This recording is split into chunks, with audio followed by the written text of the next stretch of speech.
Good evening and welcome to More Songs for Cynical Scientists. I'd like to take this opportunity of telling you what's been happening in the lab since I last addressed you.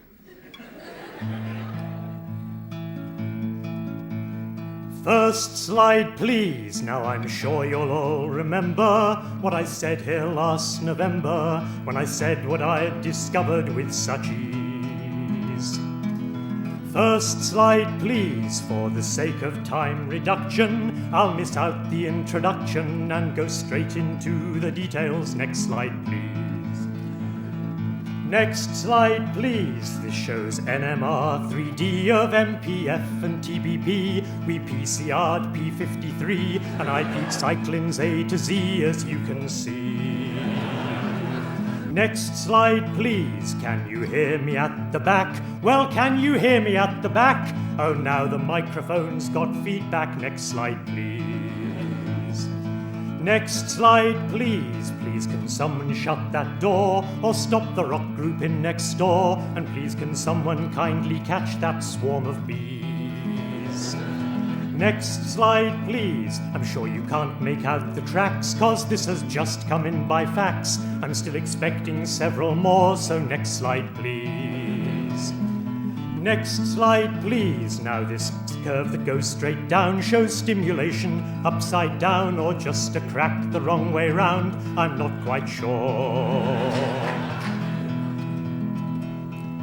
Next slide, please. Can you go 13 slides back? Or is it 16? I lose track. And no, I meant the left projector. Next slide, please.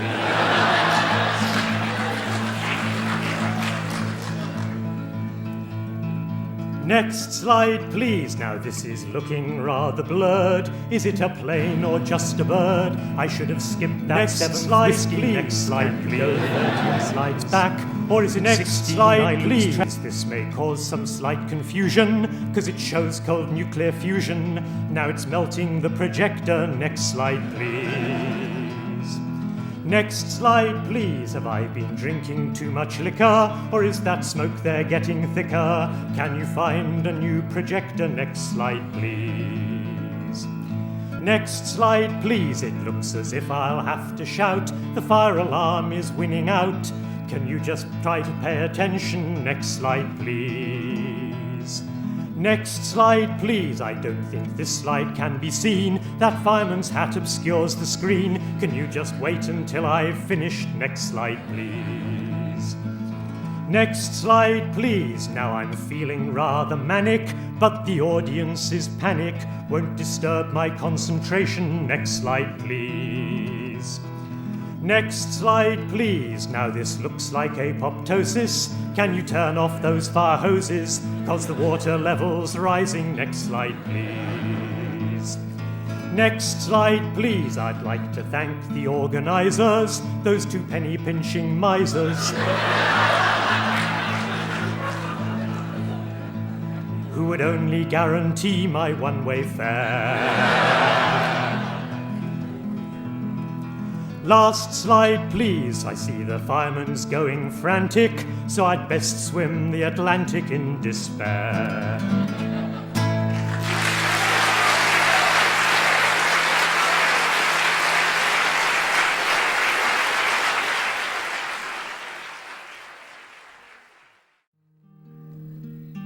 This is a nightmare experienced by most scientists.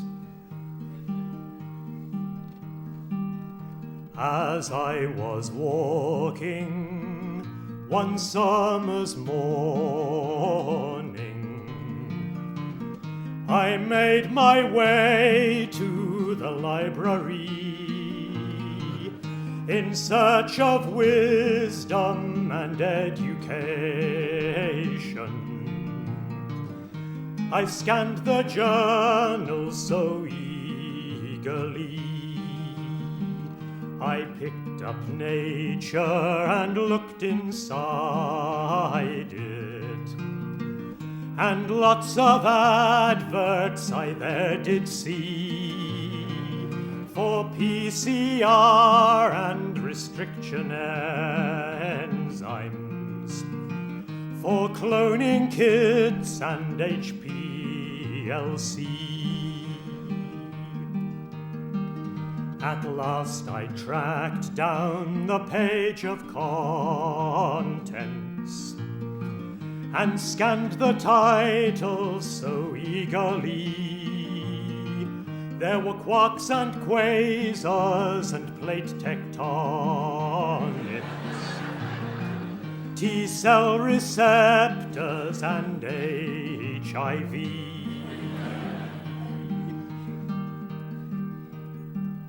And as I browsed through the latest scandals, I sighed and yawned rather wearily, till there I saw my latest paper, and brightened up most immediately. I swelled with pride as I gazed upon it. What finer gels could you ever see? And every figure was as we'd planned it. Models of logic and clarity. But then I paused in deep contemplation. A nagging doubt stirred to trouble me. It was just 3 days since we'd sent the paper. There was no way this could be by me.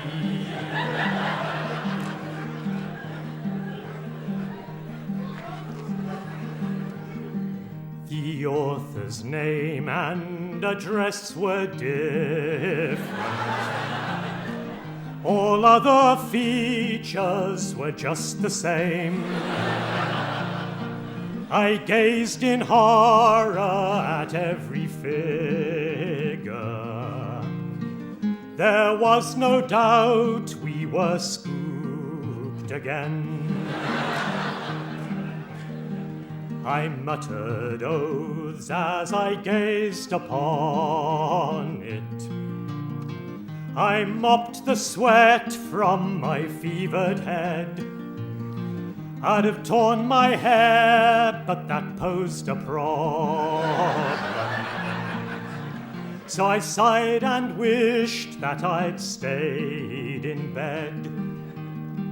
I found a keyboard and started writing. A short erratum I sent straightway, correcting names and address of authors. And whistling softly I strolled away.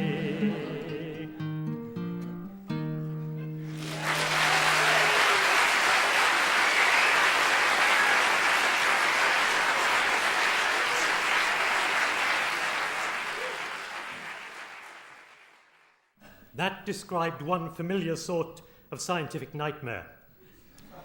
This describes another. It's not about reading the literature. Instead, it's about international travel. And in particular, it's about international airports and the stress that these impose on our lives. And for those of a nervous disposition, you'll be pleased to know that at least one airport caters for passengers of a nervous disposition, namely Narita Airport in Tokyo, where the instructions of how to find your way through the airport give a phone number at the bottom of the sheet, which you can dial for fright information.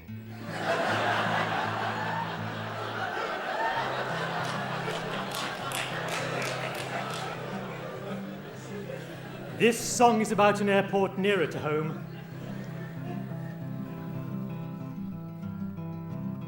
One perk of being a scientist is that you get to go to exotic destinations like New Jersey and Glasgow.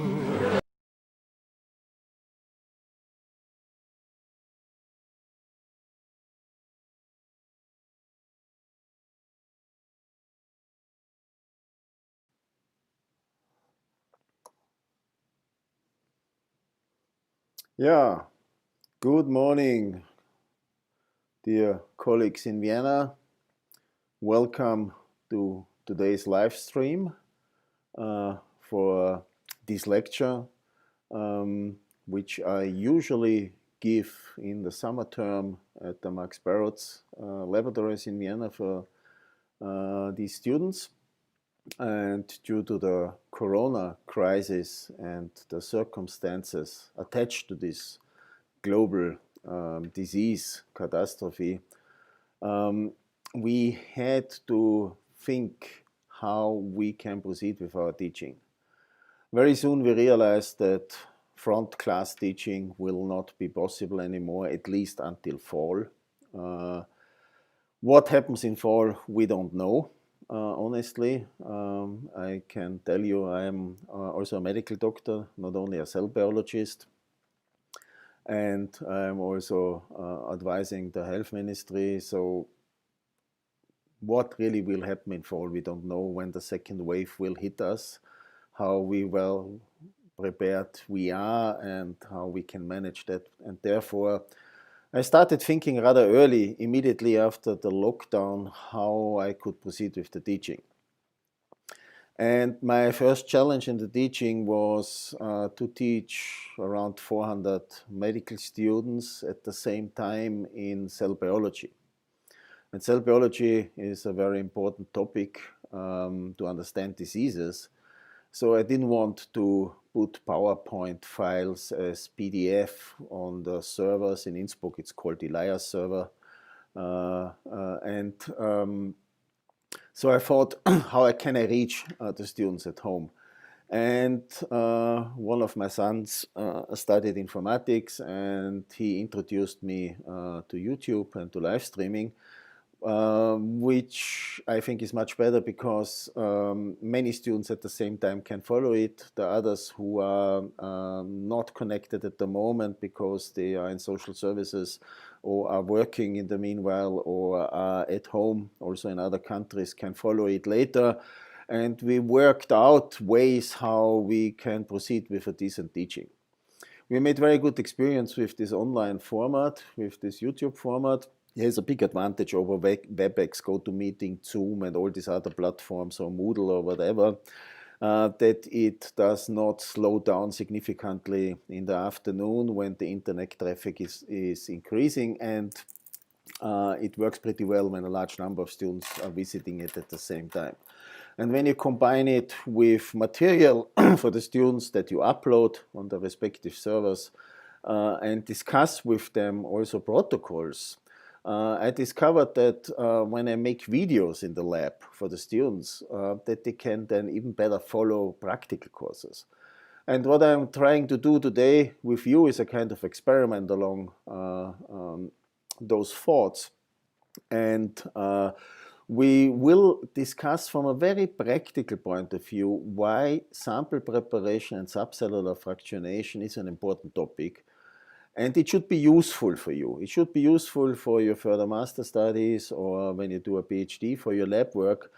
And you should take something home. You should take home protocols. You will be introduced to the protocols. You will get a practical guide with a video tutorial. And at the end, since this is a distance teaching, you will get a homework that you need to send to me. So our course will last between 3 and 4 hours today. And then you are done with the practical part, and then you have to do some homework, and we will discuss that in detail. I would like to encourage you to work with the chat function in YouTube. Once you have subscribed to my channel, you can use the chat function and you can communicate with me through the channel. You can ask me questions, you can give me feedback. And I have a second screen here to my left where I see not only the video studio and the software where I stream out into the internet, but I also see the chat. And I can see and read what you're asking me. And what I will do is I will read in between always what is in the chat, and when there are questions, I will directly address them online to you. If there are further questions, you can also after the lecture at any time send me an email to this email address here that you should write down. And I will be happy to assist you and help you. Also, when you have questions in the future for practical parts and practical things that you would like to implement into your laboratory work. And you will see once you watch that lecture and you work with me on that topic, that many questions will arise that will directly concern your work that you are doing in the lab. For instance, when you are following a protein, if it shuttles between different compartments, where does it localize in the cell? What are interacting proteins? The proteins usually are of low abundance, as I will teach you today. They are difficult to catch even with modern mass spectrometry approaches. Therefore, subcellular fractionation and the sample preparation is a very interesting step for you to consider. Keep in mind that this is a live stream, and with every live stream I have a delay of about 45-50 seconds until I see your notice in the chat and until I can answer it, so be patient. The other thing I would like to ask you patience for is I had unfortunately a hand surgery yesterday, and I might be a bit clumsy in using the mouse, or when I switched between the slides, or when I have to govern you for a video. So be a bit patient when I be a bit clumsy in handling the mouse here at the computer. So far we have set the rules and the general understanding, and now we will dive deeply into the topic. So first slide, please, as you have heard in the song before. By the way, the songs that I'm playing here on that stream are from Ron Lasky. Ron Lasky is a scientist himself. He is a transcription factor specialist. He comes from Scotland, and he wrote these songs for scientists. And the first time I've heard them was at a scientific meeting when he was playing with the guitar there and was entertaining us, and then we encouraged him to publish that on Cold Spring Harbor Laboratory Press. And unfortunately, you cannot buy these songs anymore, but they're so cynical and so good, and they describe pretty well our miserable life sometimes as scientists, so that I wanted to entertain you with them. For all my other lectures on the channel, I'm also playing those kind of songs for the students, and I have asked Cold Spring Harbor Press and Ron Lasky if I'm allowed to play them, and they said what a wonderful idea in these miserable times to entertain the students a bit. So enjoy these songs. Makele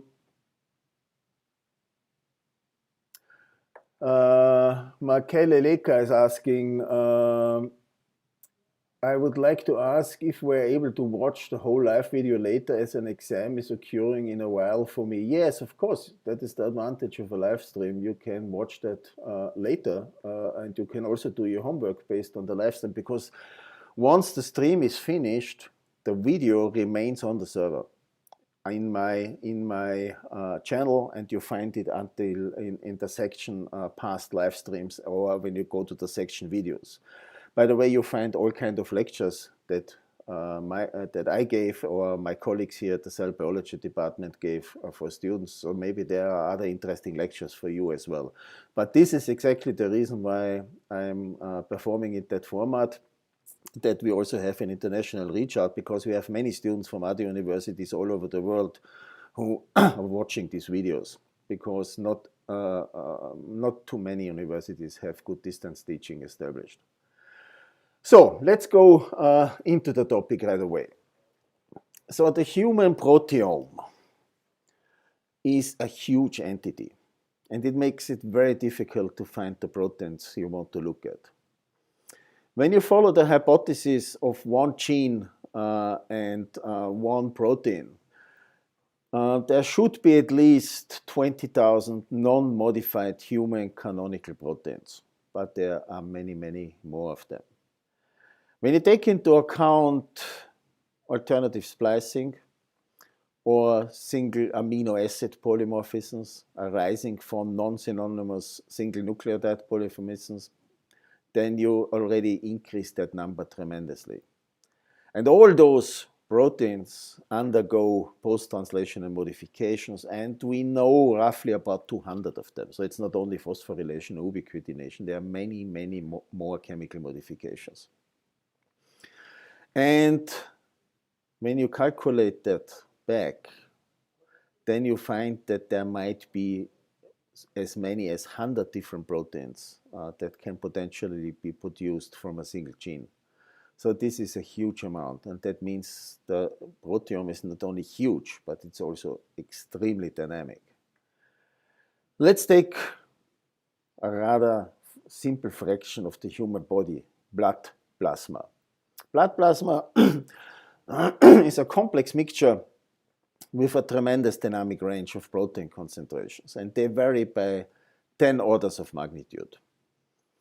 So you have proteins which are of very low abundance, and you have proteins which are tremendously abundant, like serum albumin, for example.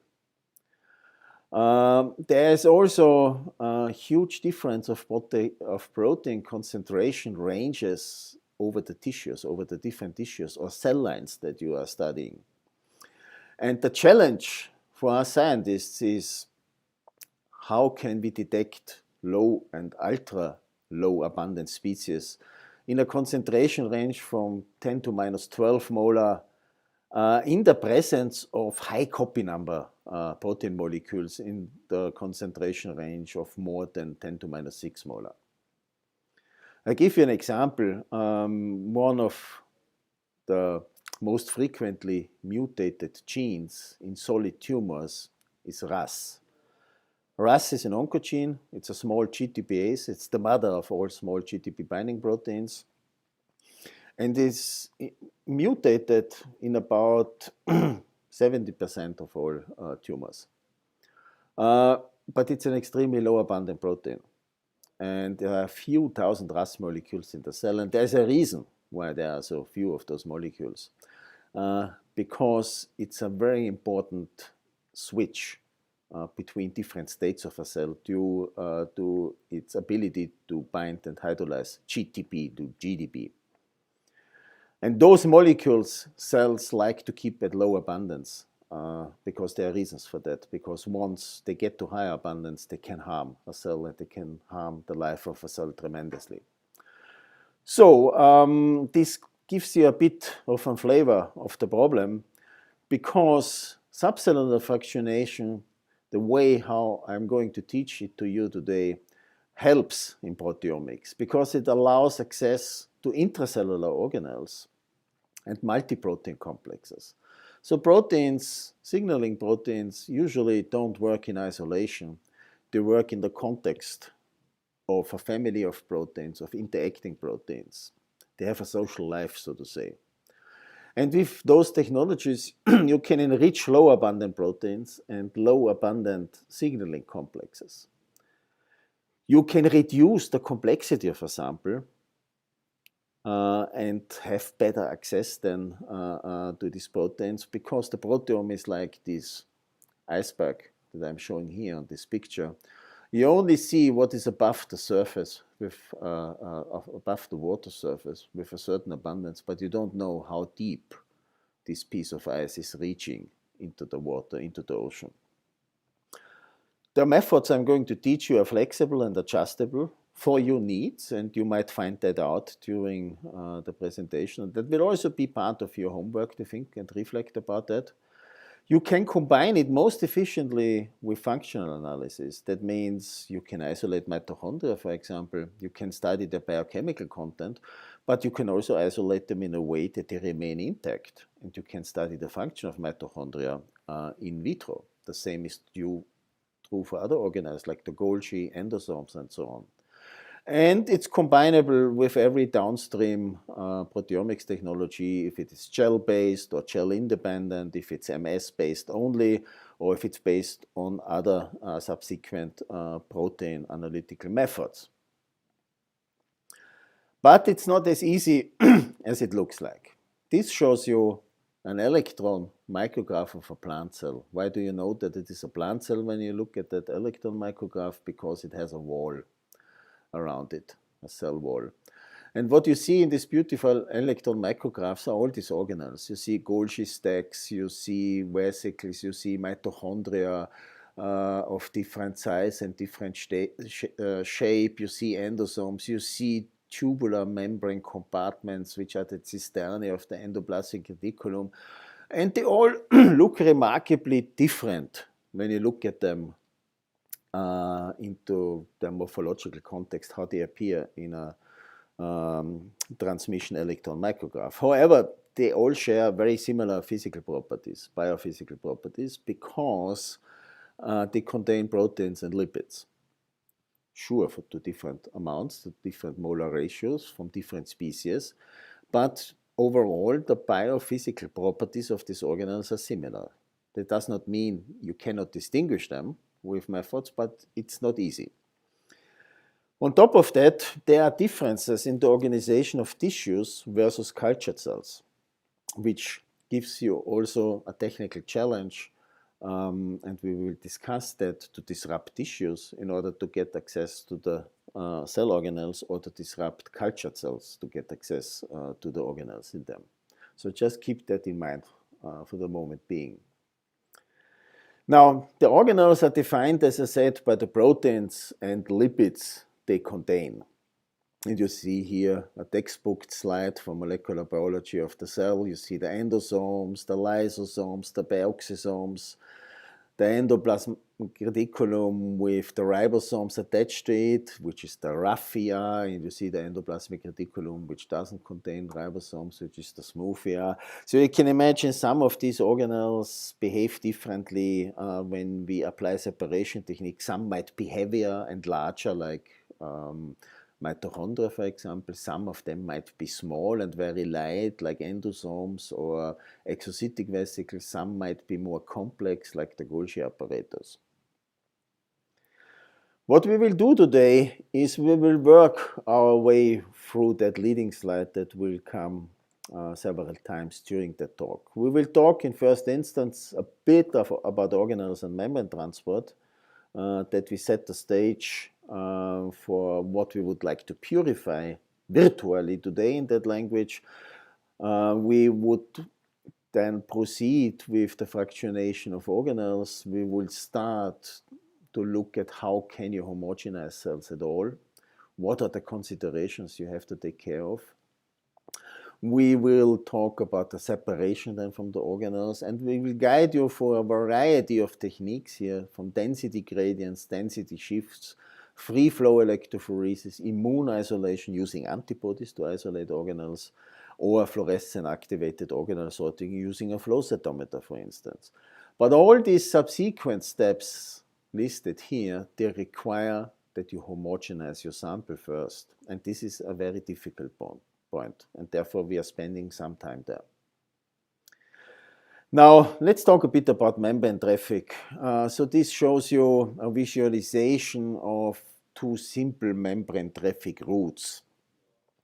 The one is the biosynthetic transport, which means that the protein is born here, let's say a membrane protein is born here in the ER on the ribosomes.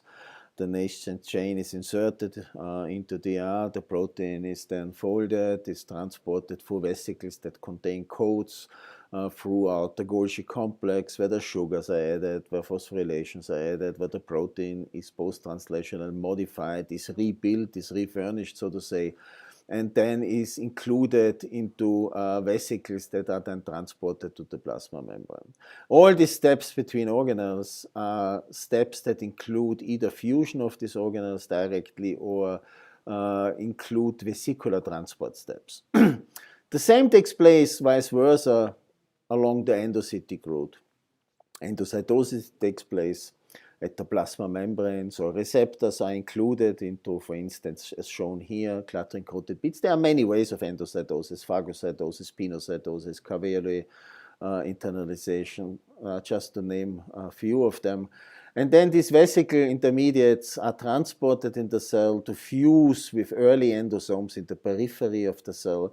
These early endosomes in the periphery of the cell then they sort the cargo either backwards towards the plasma membrane or included in other multivesicular carriers or intermediates that then fuse with late endocytic structures, lysosomal structures, which are typically located close to the microtubule organizing center in the middle of the cell, where also the Golgi sits close to the nucleus. And all these different steps can be enriched, can be purified. The depend largely on an intact cytoskeleton, as shown here, the microtubule organizing center with the microtubules radially emerging towards the periphery of the cell. But we also know that actin cables play an important role for that. Motor proteins play a role. But this gives us already opportunities to experimentally interfere.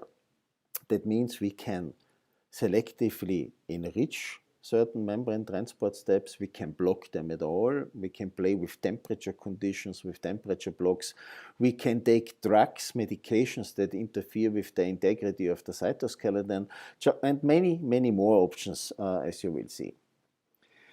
What we will focus today is this red part of the slide, and this is the endocytic pathway, and this is simply due to didactic reasons that I want to discuss protocols that allow you to purify endosomes, and we work our way through for these different entities of these endosomes, that you see how you can distinguish between early endosomes, multivesicular bodies, and late endosomes. The protocols I am discussing with you are suitable for purifying every organelle. My goal is to teach you how you can read in the future such protocols, how you can interpret them, and how you can use them. There are protocols for every single organelle out there in the public domain, in the literature. But my goal is, after this course, you should be able to follow such a protocol, to know about the pitfalls, and to know how you could adapt it to purify nuclei, Golgi, exocytic vesicles, mitochondria, peroxisome, you name it, whatever you want. The principles are always the same. And the basic principle, the first technologies are always the same. That means the homogenization of the cells and how careful you need to do that. So don't forget, when you want to ask me a question, please do that via the chat. It's much more fun for me also when I can interact with you, when I can address questions from you, and it shows me that I can reach you through this way of distance teaching. Now, the self-fractionation principles here on that slide. The first is you need to break open cells, and then you need to separate the content that is released. And you want to generate pure fractions out of this mixture of fractions. You require for that a certain amount of cells, a relatively large number of cells, so to say. You have to take into consideration that the breaking open of the cells is the first crucial part. And you can do that by lysing the cells or by homogenization. So how can I disrupt cells? I can disrupt cells chemically, as shown here, with alkaline reagents or organic solvents. That is easy to follow. That will disrupt the plasma membrane. I can use detergents of different kind. There are ionic detergents, non-ionic detergents, zwitterionic detergents. I can use enzymes, like when I want to digest the cell wall of yeast cells, for example, Saccharomyces cerevisiae, or of plant cells, lysozymes, chitinases. I can use physical measures like osmotic shock or freezing thawing, for instance, because also when you freeze cells and thaw them up very rapidly, the membrane is harmed and is fractionated, and you break open the cells. But you can also use mechanical devices like ultrasounds or sonication. You can homogenize the cells with certain tools that I will show you. You can use a French press, for example, for bacteria. I will show you what a French press is. Or you can use very simple tools that you find in every laboratory, like a syringe with a needle. So the majority of the technologies I'm going to introduce to you are technologies where you require very little equipment. Equipment that you find in every laboratory. Syringes, tubes, needles, centrifuges. And I will inspire your, so to say, your flavor and your desire to do these kind of things by showing you other more sophisticated techniques. But most of the things I'm going to teach you today are things you can easily perform once your supervisor approaches you with a question that might require that. Now let's start with the chemical disruption. Detergents such as Triton X100 can be used, or MP40, and you can permeabilize with these mild, relatively mild detergents the cells, and you can generate holes that allow the organelles and the cytoplasm to leak out to further analyze it by separation technologies. However, detergents are not cheap. They have the disadvantage that they denature proteins, and they must be removed after the disruption, that they are not longer present in the sample to destroy the sample, and they interfere, for example, with proteomics technology like mass spectrometry downstream of your purification procedures when you want to analyze the protein content. Now,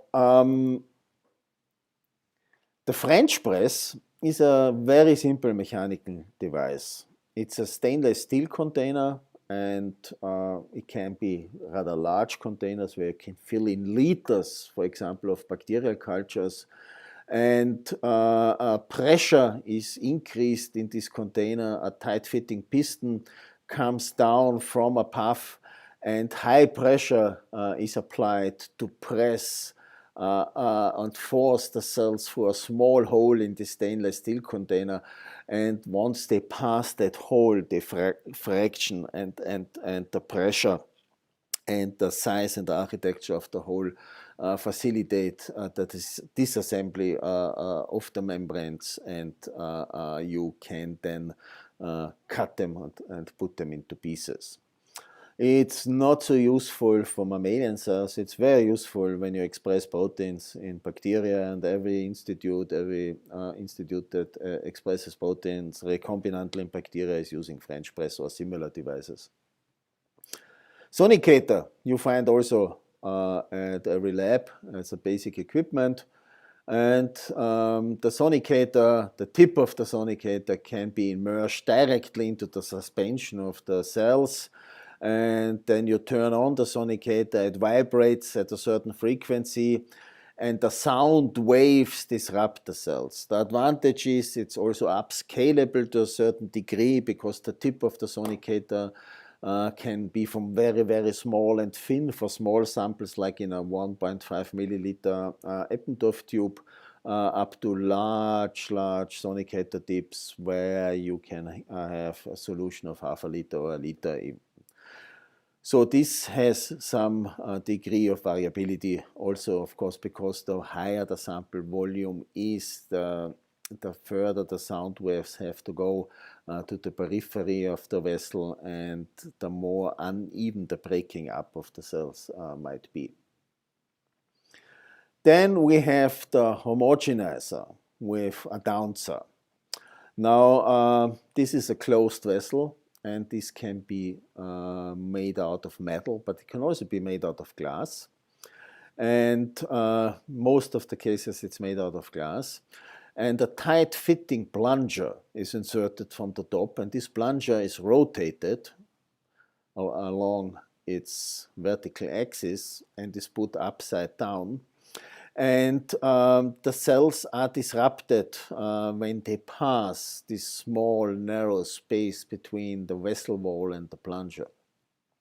Big advantage of that is you can also cool the system. You can put it in an ice bucket, and you will see later it is very, very important that you perform all steps on ice. This is very critical, and I will discuss it with you why. You need cold temperature in order to preserve the quality of your sample. And these kind of instruments can be made in different sizes, in different shapes. They can be connected to electric motor devices which rotate that plunger. And the idea is that by varying the sizes of the vessel wall and the plunger, you have a variability in the space between the plunger and the vessel wall. and you can adjust it to the cell line or to the tissue that you want to homogenize, because some of the tissues, some of the cell lines are more rigid, some are less rigid, and you can adapt that to the protocols. And in the protocols, it is written which kind of glass plunger device you can use in most of the cases. And you find them also in the glass kitchen of most institutes. However, what you find everywhere, for sure, are simple syringes. And this shows you a 1 milliliter syringe.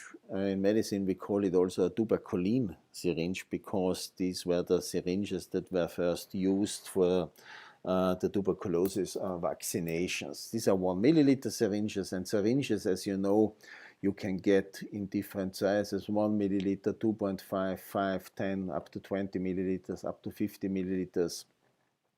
And what is also important, you need needles, and the principle is the same as we had before for the French press, for instance, that you press with the syringe, you sample through that needle. The needles have a color code, and each color corresponds to the widening and the opening of the needle, and that is given in gauge. Gauge is the measurement for the needle diameter, the inner diameter and the outer diameter, the relationship of it. And you can use different sizes of the needles. It's a very variable approach, and typically in protocols, like in the protocols that I have uploaded for you on the server, you find the specification of the needles given in gauge, 22G, for example. G stands for gauge. The idea is that, again, the shear forces, when you press the cells for this thin opening at the end of the needle, disrupts the cells and releases the organelles and the nuclei. And again, you can cool these devices, you can fill them with pre-chilled cold buffer, you can perform all the steps on ice, and you can vary a bit the volumes. Not too much, but you have a variation from, let's say, several hundred of microliters up to several milliliters. What is important are some considerations before the homogenization. The most important part is that you always have to keep in mind the quality of your sample has to be perfect for every experiment, and that starts with the cells. So in certain cell types, the passage number influences the homogenization results, which mean cells that you have in high passage number, passaged many dozens of times in a row, they undergo a process that we call senescence, even when they are immortalized. And this cellular senescence means that they change in shape, they attach much stronger to the plastic surface, they rearrange their cytoskeleton, and they become much tougher and more difficult to be homogenized. So what is really important is when you come to the lab and you take over your project, and it has, so to say, the basis in certain cell lines that you are going to use in the future for transfection experiments, for genome editing, for proteomics experiments, for fluorescence experiments. Make sure that you take care of your cells, that you get early passages directly out of the liquid nitrogen of the freezer, you thaw them, you passage them, you write down the passage numbers, and you never keep them more than 20-30 passages in culture. Because you will see over time that they start changing biochemically. They change their metabolism, they change biochemically, and one of the possibilities that you might have problems in the reproducibility of your work might lie in the fact that your cells are simply aging. What is also important is the confluency of the cells. This is a critical parameter because once cells become confluent, they start to make cell-cell interactions, and these cell-cell interactions must be broken during the homogenization. And you might think that this is a disadvantage. No, it's not. they should have a certain degree, at least of 80% confluency before you start homogenizing them. What is the reason? The reason is that when you scrape off the cells from your plate, like I will show you, they come off in kind of sheets where they still attach to each other. And when you put that into a device like a syringe or a downser, the shear forces that you need to apply to disrupt this kind of tissue-like organization of the cells are much lower than the shear forces you would need to apply when the cells are single-cell suspensions and they are round.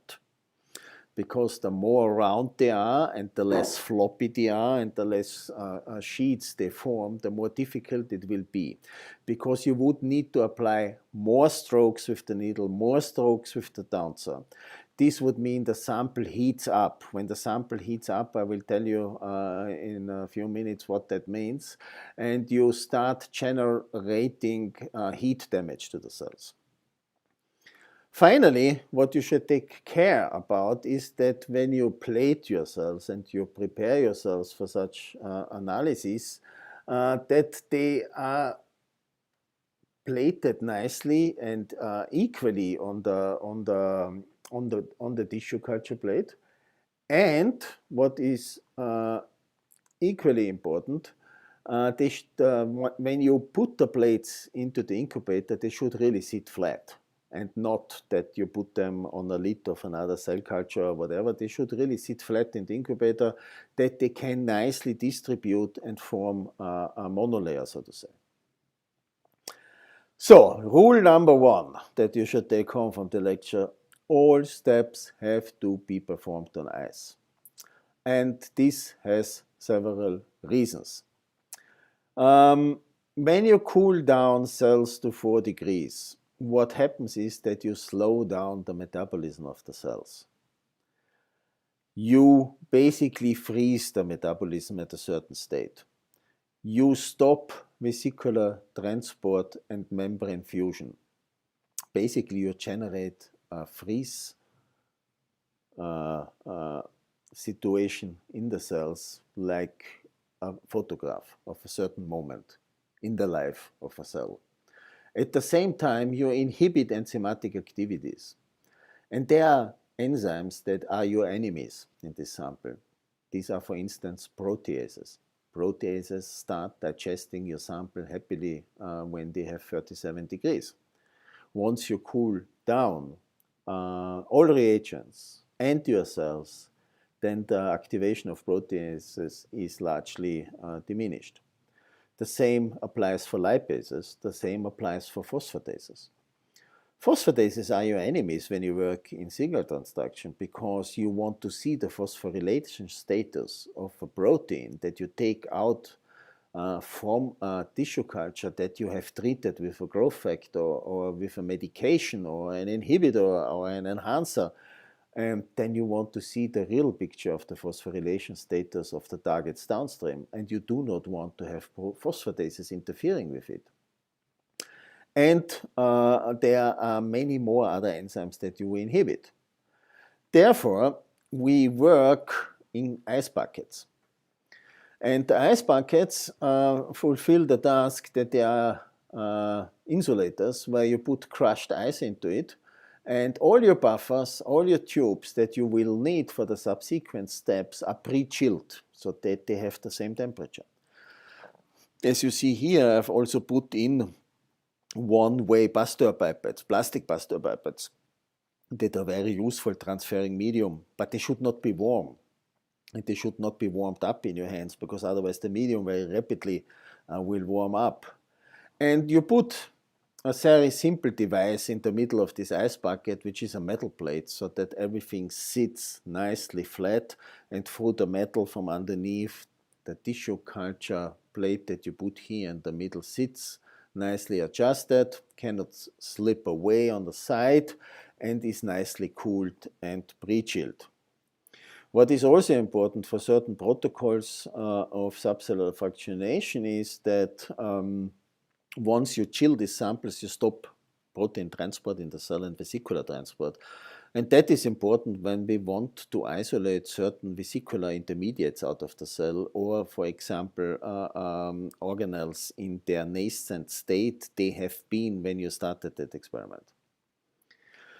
Now, the first step in the homogenization is, once you prepare your confluent cell culture for that, and don't forget, I will show you all these things at the end of the theoretical part in a video, where all the steps are explained, and we will go for that together, and then you will have kind of a hands-on course in this distance teaching that you can also after the lecture look at it afterwards in the evening or when you have time. Now, we collect the cells usually by scraping to get them off the plastic surface. For that we use this kind of scrapers. You can buy the scrapers, they are sold by laboratory supply. They are plastic. This is a very simple scraper our lab workshop has made. It consists of metal. The important part is here, this front part, where the arrow now stands from the cursor. And this is a very soft piece of Teflon. And with this soft piece of Teflon, you scrape off the cells carefully from the surface. And when you do that, and that you will see in the video, these cells come off this plate when you scrape them along. You wash them with buffer before that, I will show you that. And you scrape them off, and they come off like a little piece of skin. And you have seen these kind of little pieces of skin because, I mean, most of you have had a sunburn already in their life. And once you have a sunburn, the skin then comes off of the dead cells, and they come off in sheets. And these kind of sheets are the cells that you will then further fractionize. So for that, we take these rubber policemen, these scrapers. I also said already that the homogenization is then easier when the cells have high density. So when you have many cells on the plate and when they attach to each other. And they should come off in nice little sheets. And once the homogenization starts, and you start that by dissolving this kind of pellets, make sure that there are no big aggregates. Aggregates are always bad. And this I will show you why they are bad. But once you have an aggregate, it becomes very difficult not to include occasionally proteins and protein complexes into that aggregate, that you lose them by centrifugation steps and you accidentally use them. Now we come to the homogenization. The cells are homogenized now in our case by a passage through this needle or through the tip of a pipette. And then you make a first centrifugation step at very low speed, 500 G. The G does not correspond, the G force does not correspond to the rounds per minute on the centrifuge. So 1000 rounds per minute is different to 1000 G, for example. And on each centrifuge you find tables where you can calculate the G force depending on the diameter of the centrifugation radius. But don't mix that up. So the first fraction you generate is what we call the post-nuclear supernatant through centrifugation. Why is this fraction called PNS, or post-nuclear supernatant? Because in this first centrifugation step, we spin out unbroken cells and large aggregates, but also nuclei, which are very heavy. For our purpose, we will not use this first fraction further. We will use the supernatant, the post-nuclear supernatant, which contains all cytoplasmic proteins, all organelles that have been released, cytoskeleton parts, and so on. However, once you want to work on the nuclei, and for instance, you are working in a transcription factor laboratory, or in a laboratory that works with nuclear transport, for instance, or nuclear matrix, or chromosomes organization in the nucleus, chromatin organization, then you will proceed with the post-nuclear supernatant. So these first parts of the protocol, the homogenization and the first generation of the post-nuclear supernatant, is the same in all protocols so far. Now, what is important when you homogenize with a syringe, that you should use gentle conditions. And I will show you what gentle conditions are then, and also in the video. And but when you are able to homogenize, then you can release at least 50 to 60% of a fluid phase marker, for example, into the PNS. The rest, this pellet, which is unbroken, is lost in the nuclear pellet. And it is important to monitor the homogenization process by simple means under phase contrast microscope, for example. You're in the tissue culture, there are microscopes. Histology microscopes are all over around in the institutes. You don't need a very highly sophisticated microscope. A 40x lens is enough, or a 60x lens is enough. You put the drop of the supernatant on a glass slide, you mount the cover slip on top of that, you go to the microscope, and then you see unbroken cells, large. You see nuclei, very nice, round, yeah, like little pills floating in that, and you see many, many little organelles floating around. And once you see 80% of free nuclei and 20% of unbroken cells, you stop that procedure. You stop the homogenization. When you see it vice versa, you see 20% of free nuclei and 80% of unbroken cells, you go back to the bench, you do a few steps more with the syringe, and all the steps you will see, don't forget that. And then you go again to the microscope and watch it. Why is that step so important? Once you over-homogenize the cells, you break important organelles. And once you break the organelles, they release their content. So what do you not want to be released in this post-nuclear supernatant, which contains all the important organelles you want to isolate and analyze later? For example, hydrolysis from the lysosomes, lipases, proteinases, and so on. Because there is a reason why evolution has kept these dangerous enzymes for their purpose in enclosed organelles, in lysosomes and in endosomes, that they do not harm and damage the cells. And so that would be a dangerous box of the Pandora that you open once you break these organelles. On the other hand, the nuclei you don't want to break, because what happens when you break the nuclei? When the nuclei start breaking, the DNA leaks out. And from all your practical experience that you had already from your practical courses during your studies and from your laboratory work, you know that DNA is a slimy clump. And this slimy clump in a tube where you have delicate protein complexes, organelles, is your enemy, because it forms aggregates, higher order aggregates, where protein complexes, organelles, cytoskeletal parts are entrapped into them, and it makes it much more difficult for you then to take into consideration that you lose a large amount of your sample in the centrifugation. So this shows you the homogenization with the syringe. This is a 15 milliliter tube, a standard tube. This is this 1 milliliter syringe. And here you see the needle. Here you see what you have scraped off and have washed, this milky solution that you are going then to homogenize with the needle approach. Now, cytoplasmic aggregates are very often found during the homogenization due to the presence of cytoskeletal elements that entrap the organelles.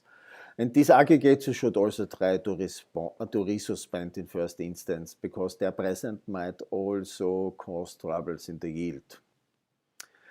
This is what I have said already, the problem with the over-homogenization when organelles break and release their content, and you contaminate them with typical organelle-bound material. The breakage of lysosomes, as I said, will release hydrolases and increase proteolysis of the sample. Also, nuclear breakage releases DNA. Now, certain cells are harder to homogenize than others because they tend to round up when they are scraped, and because they do not form strong intercellular contacts. I give you two examples. A fibroblast, for instance, or epithelial cell is a rather flat cell on the surface spreading. There's a nucleus in the middle, and then there's a relatively large cytoplasmic rim around, and then there's the plasma membrane, which is rather fragile.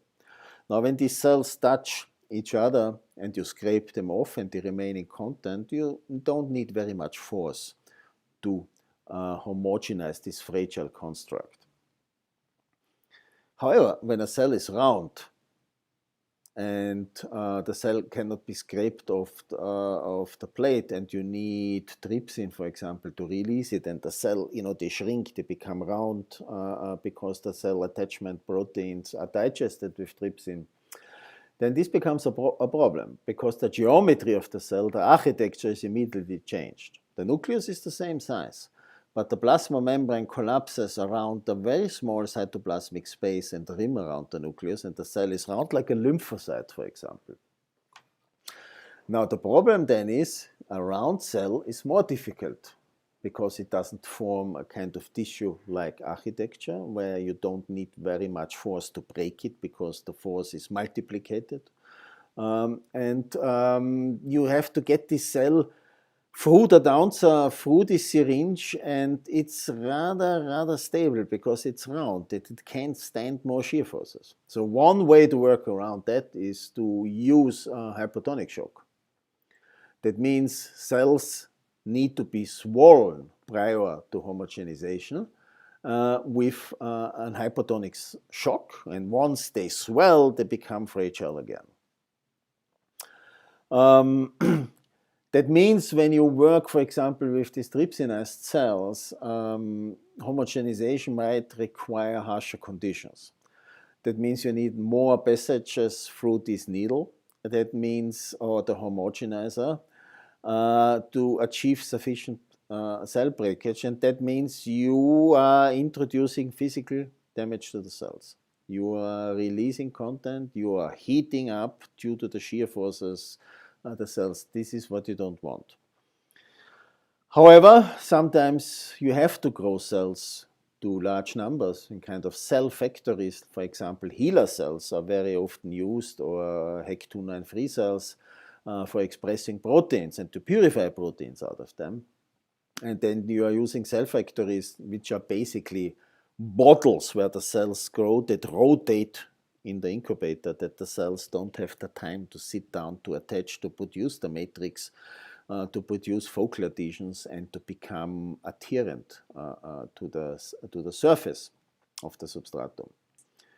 By that, they happily divide, they live, and you can produce large numbers of cells in very short time, which is helpful for certain questions. Or you want to isolate lymphocytes, for example, which are round cells in first instance, and you would like to rupture them and to analyze them. Therefore, a very useful device can be used, and this is the nitrogen decompression method, or the nitrogen cavitation. I am sure some of you who are listening today to that stream, or will follow the stream later, have been diving, or know about diving at least. Now, one danger of diving is when you dive deep and you have to dive up again after a certain time, you cannot do that in very rapid time. You have to stay at certain levels, and when you dive up too rapidly, you have a diving accident, the diver's disease, which is very dangerous. What happens? Once you dive into the deepness, you undergo with your body gases transformation, a phase transformation. And in higher pressure, when you are diving, the nitrogen, for example, and the oxygen go into solution. And then when you dive up, and you dive up too rapidly, the phase transition goes other way and the other direction, and the gas goes into the gas phase again, and bubbles are generated. And these bubbles, once you dive up, they destroy your capillaries. And that's the reason why the divers are bleeding. and they destroy the capillaries in the brain, in the lung, in the spleen, and they cause damage, tissue damage. That's the reason why you have to put these patients that had a diving accident into a pressure chamber, which is only available in certain hospitals. Now, we are inducing here a diving accident. We have a metal chamber, as you can see here, and this metal chamber has an outlet and an inlet. This metal chamber can be closed, and it has attached to it a manometer where you can read the pressure. Now, in this metal chamber, you see it opened here on our bench. You can introduce your cell solution. You can then screw that on and tightly fix it. And then by the inlet, you let nitrogen pressure come in. You pump nitrogen in from a simple nitrogen bottle and increase the pressure. Then you close the inlet and the outlet is closed at that time. Once this pressure is generated, you wait a few seconds. Then you all of a sudden release the chamber pressure by opening the outlet. And the outlet would be here, for example, this little tube. And you would have a collecting tube here.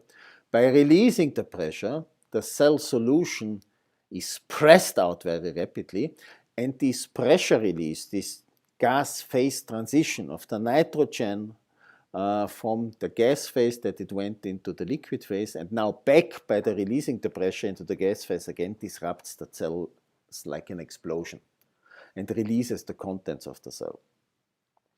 And it's a very flexible approach because the size of these containers can be from very small to small, like shown here, or to very large. And it allows you to disrupt cells very rapidly. You can mount it in the cold room at 4 degrees. Every institute has a cold room where you work. You can even mount it on ice. So it can be cold. And it has the great advantage that you don't need any chemicals for disturbing the cells. You basically take them out of the incubator, cool them down, put them into that instrument, and immediately induce that explosion. The advantages I show you in the next slide. Here we look now first how you pour your cell solution into that little instrumentation device, how you close the device here. This is the outlet that is closed then for releasing the pressure here. And you have the inlet here where the tubing is connected to the nitrogen flask. And here you would then mount your tube. This is a 50 milliliter tube by opening the valve here. And then this solution is pressed out and you see this milky solution here. These are disrupted cells. It has several advantages, although it might sound a bit brutal to you. It is a gentle method. A gentle method without chemical and physical stress. There is no heat damage due to friction. There is no oxidation that is induced due to this method. Any suspending medium can be used, so you don't need even to exchange the medium to PBS. You can use the surrounding medium of the cells where all the growth factors, for example, were present. By this explosion, each cell is exposed only once, not like with a down cell where a cell can escape and one cell is exposed 3 times to the pistol and the cell wall and squeezed through another cell 10 times, another cell 1 time. Therefore, the product is very uniform, it's easy to apply. Good. Now, before we go to the next part, we make a little break. I would say we make a 10 minutes break, big cup of coffee, and we are back in 10 minutes after 11, and we come then to the next chapter. When you have questions, meanwhile, please write them into the chat. We see each other in exactly 10 minutes. Thank you for your attention so far.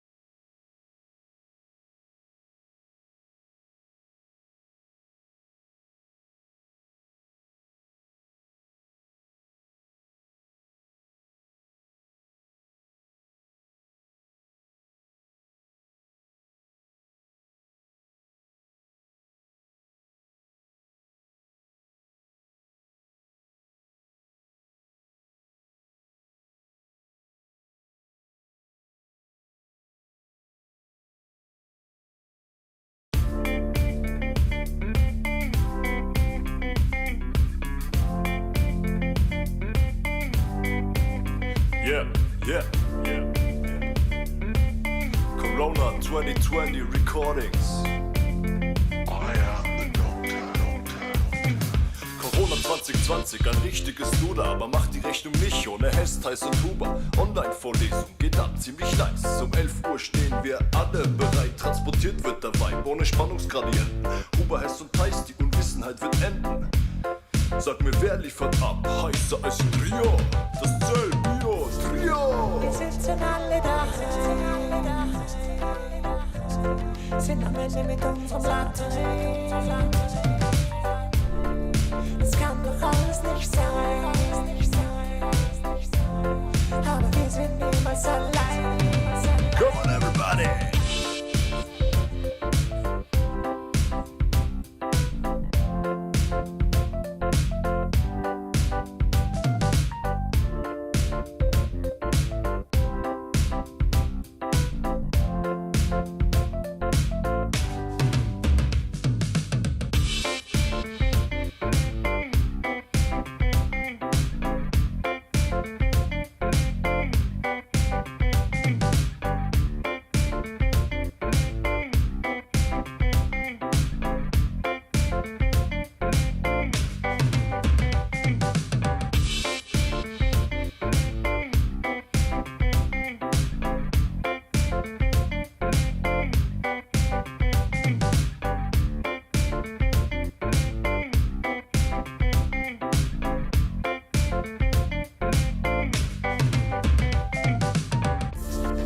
Wir sitzen alle da, sind am Ende mit unserem Blatt. Es kann doch alles nicht sein, aber wir sind niemals allein. Come on everybody!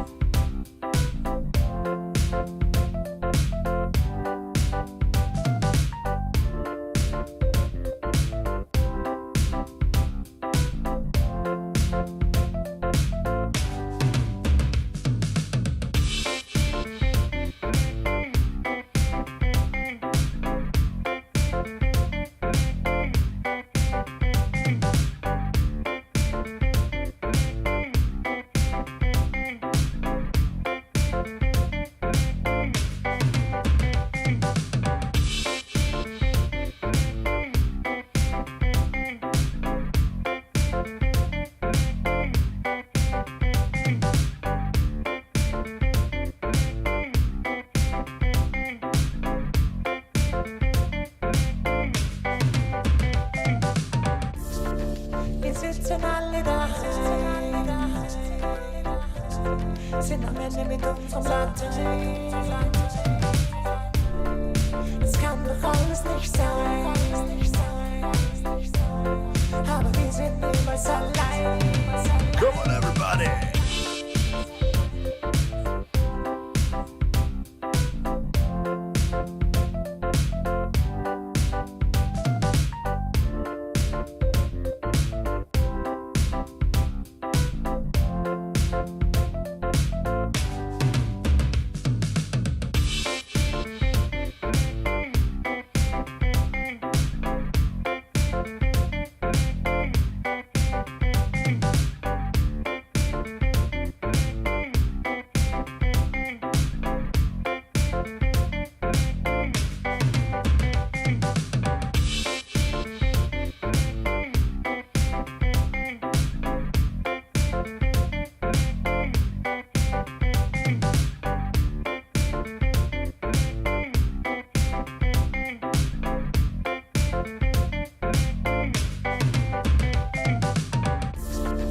Wir sitzen alle da,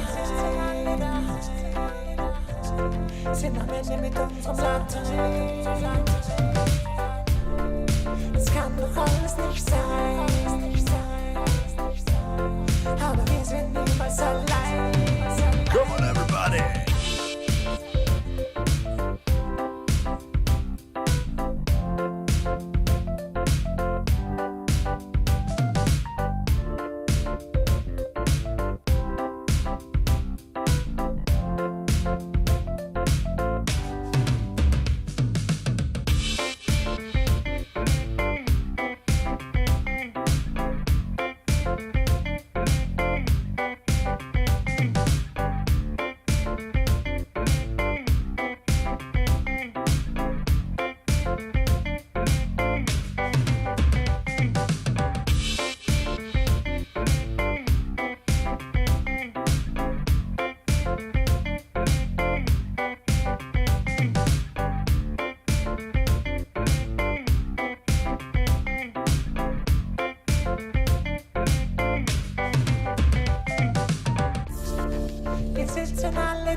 sind am Ende mit unserem Batterie.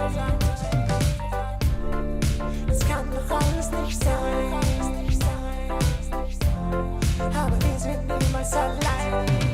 Come on, everybody!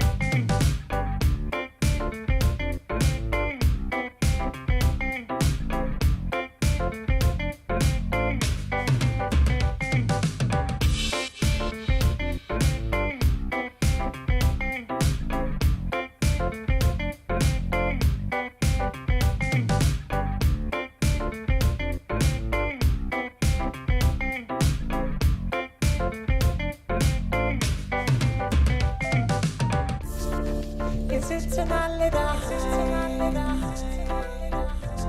sind am Ende mit unserem Batterie. Es kann doch alles nicht sein, aber wir sind niemals allein. Come on, everybody!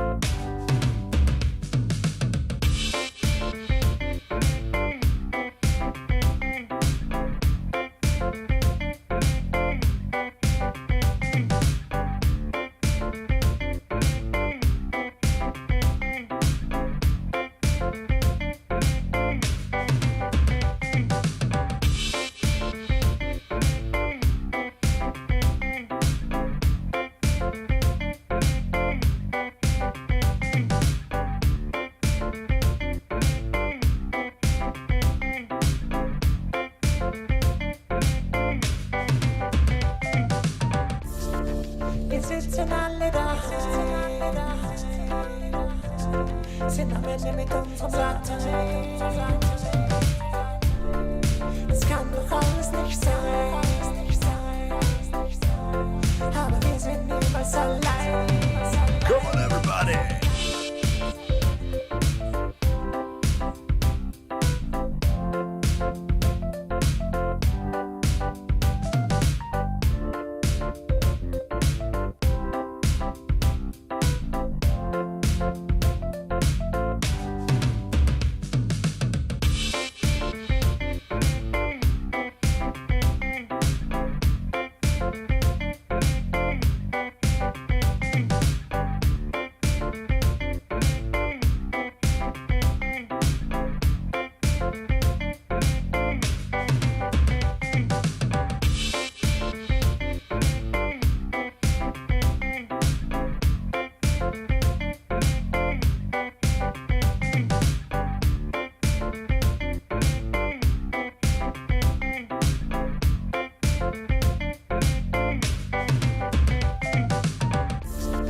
Wir sitzen alle da,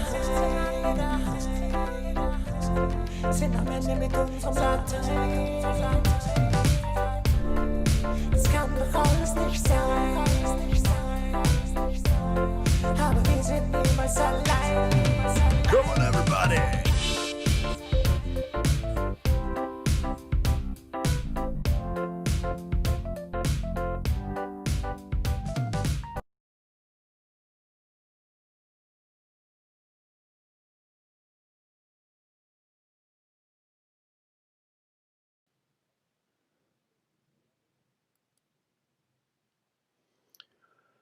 So, willkommen zurück zum zweiten Teil der Vorlesung. Welcome back to the second part of our lecture. I got a question meanwhile by Usama. She asks, for nitrogen decompression, how long does the process take? Is there any limitation with the time when using nitrogen decompression? Like if you put it for a long time, what will happen? No, this is the advantage. You build up the pressure up to 200 bar or something like this, as written in the detailed protocol as always, and then you can leave it. It doesn't matter if you proceed in 5 seconds or let's say, leave it half a minute to be sure, but if you leave it longer, it doesn't harm, as long as the sample is cold. So there is no change because the pressure is constant in this vessel. What breaks up the cells and releases the content is the sudden release of the pressure. In milliseconds they break up, and that is the crucial part, that then you collect your sample. But this is the advantage of the method, that it does not really care too much about the time in between. I hope this clarified this question. It was a very good question. Thank you for that. We proceed now with the organelle separation. So we have a post-nuclear supernatant which contains all cytoplasmic components, organelles, the cytoplasm, cytosol itself, parts of the plasma membrane, and which is also vesiculated through that, Golgi, peroxisomes, mitochondria, vesicles of all kinds, endosomes, and so on. And now you would like to separate them from each other, and for that we are using a very, very old method, but a very robust method, a very good method with a good separation. And this method are density gradients. Now, what are density gradients? During centrifugation, organelles sediment or float until they reach an isopycnic position within the density gradient. For the density generating the gradient, you will use different media. You can use sucrose at different concentrations. You can use phycol, which is a commercial polymer, percol, the same, nicotens, metrisamide. There are many of them out there. The simplest is sucrose itself. Now, that means an organelle, once the cells are homogenized, when they are centrifuged in such a gradient, and the gradient means high sucrose concentration on the bottom, low sucrose concentration on the top, or phycol concentration, or whatever is named here. So you have different densities along these gradients. And the density of an organelle depends mostly on its physical properties. That means the protein-lipid ratio, but also the shape of the organelle, if it's more elongated or if it's more compact, and the size of the organelle, if it's a large organelle or if it's a relatively small organelle. Problem is, of course, that many organelles share similar physical properties. But ideally, you would separate in this gradient organelles according to their isopycnic position, which is different for certain classes of organelles, but which can also overlap, as you will see. When you design a centrifugation protocol, there are some important things that you have to keep in mind, some consideration. The more dense a biological structure is, the faster it sediments in the centrifugal field that you apply during the centrifugation. That is understandable and one can rationalize. The more massive a biological particle is, the faster it moves. That is also logic.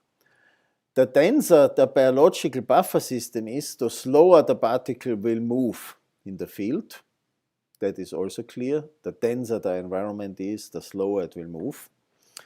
The greater the frictional coefficient is, the slower a particle will move. So the more friction it needs, the slower it will move in general. The greater the centrifugal force is, the faster the particle sediments. That is also clear. When the centrifuge spins at very high G numbers, then it sediments faster. And the sedimentation rate of a given particle will be zero when the density of the particle and the surrounding medium are equal. From that onwards, the particle will not move anymore, and it will keep the position in the gradient. So that means you centrifuge until saturation is reached. And when you centrifuge longer, nothing will happen because they will remain their position. There are different types of centrifuges. And I'm spending a bit of time here on these centrifuges because centrifuges are high-end machines, and they are very, very well working once you follow certain rules, and they can be very dangerous to you, to your sample, to the machine once you make mistakes. Therefore, I'm guiding you through a few important considerations here. Keep in mind that a high-speed centrifuge or ultra-centrifuge has high costs. It's an instrument that costs approximately as much as a Porsche or Lamborghini. So it's a high-end machine. There are different kinds of these centrifuges, and what differs are the speed and the rotors you can use. Here is shown a fixed angle rotor. That means in this bucket, the outlets are made in a fixed angle. That means the sedimentation material has a fixed shape, like will it appear. It will not appear as a horizontal ring, it will appear here as a diagonal ring. That is an important consideration. This rotor rotates on a spindle on a high-speed motor. The system has to be refrigerated because every movement, every tension will cause friction and will generate heat. And in order to minimize that, you have to generate vacuum in that chamber. That only in vacuum you have very, very low friction or almost no friction. That means such a system operates at very high speed, and these are many thousand-fold Earth acceleration speed, for example 100,000 g. And it needs to do that in a way that these tubes that are loaded here are well balanced. A centrifuge that is badly balanced will tilt during centrifugation on one side and will destroy the entire setup. The spindle here, which is the most fragile part, which drives the motor, the spin, will break. This motor will fly around here, and it's like a bomb. Yeah, and this bomb might even break through the entire chamber and might cause damage to you, to the room, and whatever. Usually these machines have built-in safety measures that turn off the machine immediately when something is imbalanced or when the vacuum is not built up properly. But sometimes these safety measurements fail, like in cell cycle, the regulatory mechanisms that drive, for example, the mitotic checkpoints fail, and then cells undergo a slippery mitosis or undergo apoptosis, or not, and divide further, and you have cancer. So the same thing happens also to machines. So be very careful and take it as a rule that when you come to a lab and you use a centrifuge for the first time, that you ask an experienced investigator in the lab, a technician, postdoc, who is around, who should explain you very carefully how to turn on the machine, how the vacuum comes into the machine, when and which speed are you allowed to use, with which rotor, how you load balanced tubes into the rotor, because these machines can be pretty dangerous. And I remember when I was a postdoc at EMBL many years back at the European Molecular Biology Laboratory in Heidelberg, a floor underneath had a broken centrifuge, and the rotor was flying out of the machine and breaking through the ceiling of that room. They have a tremendous energy. Then you have this kind of swing-out rotors, and the swing-out rotors are different because during centrifugation, this is the spindle here, and this is the swing arm, these tubes will swing out and go into horizontal position, and then you will have this shaft bend.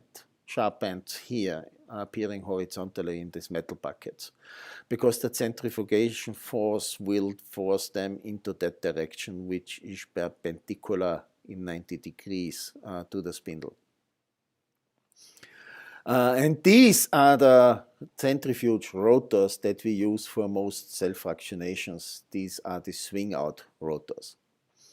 So you put in the homogenate before centrifugation, you see how equally it's distributed. You centrifuge, and then you have a pellet when you use a normal medium with large and more dense components, and you have a supernatant with smaller and less dense components above.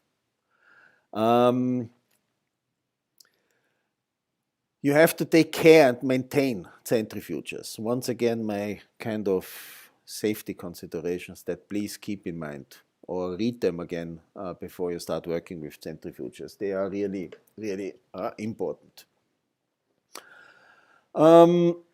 You can have corrosion of the metal part and degradation due to the biological buffer systems that you are using that might corrode the metal or the rotors and the interior and the exterior of the centrifuge.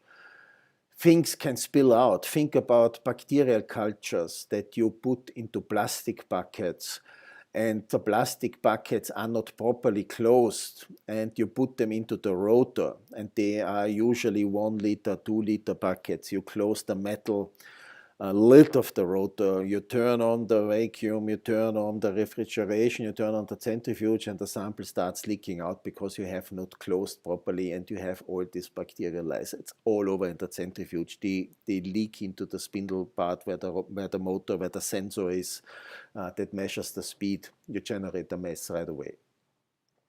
Very important is the proper balancing of the centrifuge tube. This is not only important with respect to your safety, but it might be also because vibration induced damage to the rotor and the drive shaft of the centrifuge. You can damage the centrifuge. And remember, these centrifuges are expensive and repairments are expensive. Thus, proper handling and care of the rotor as well as regular maintenance for the service technicians is important of both of the centrifuge and the rotor, to keep this in good shape in your laboratory.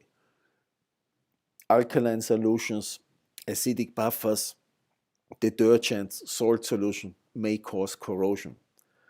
The rotors should therefore be thoroughly washed with distilled water, deionized water after every run, and should be put back into the cold room. Why do we keep them in the cold room? Because when you then turn on the cooling system of the centrifuge, the cooling system can work much faster. No condensed water will arise, and you can start the centrifuge run much faster because the centrifuge rotor has already the temperature that it needs for running properly. You should clean the rotors upside down and let run everything out, excess liquid, and put them on the dry place. Also, the hinge pins of the swinging buckets need to be cleaned and need to be maintained because they are the most fragile part, mechanical part. They need to swing out. And the maintenance of the centrifuges is important. So in our institute is a rule that every year the service technicians come in and check all rotors and all centrifuges. And there you need a very accurate record keeping of the run times and centrifugal speeds. Since you need to know how many cycles you have done already, that you also get a feeling if you have to call the maintenance earlier. It's a bit like with the cars, you know, where the kilometers give you the in-call for the inspection and the service interval. Mechanical stress is a problem. Always ensure that the loads are evenly balanced, and the balancing has to be done by weight. And not by eye. So you put it on a balance, yeah, and you weigh out the buckets and the tubes in the buckets that are positioned on the opposite positions in the rotor always. Each bucket has a number, each lid of the bucket has a number, because the number has to correspond to each other, because they have been weighed out in first instance by the manufacturer, and they are set in this correlation to each other, that they are well balanced. Once you balance, you have to balance with the same liquid that you're using. So you can, when you, for example, have only one sample with a gradient where you want to separate your cells and the counter tube is not allowed to be filled with water or with buffer alone, you need to cast an entire gradient to balance it on the other side properly. Because a gradient in a centrifugal field behaves differently than a water solution does in terms of distribution of the weight during 100,000 G, 100,000 times Earth acceleration speed. Always look at the manufacturer's instruction with which maximum speed you can run a rotor and with which sample density ratings, which gradients you are allowed to use or not.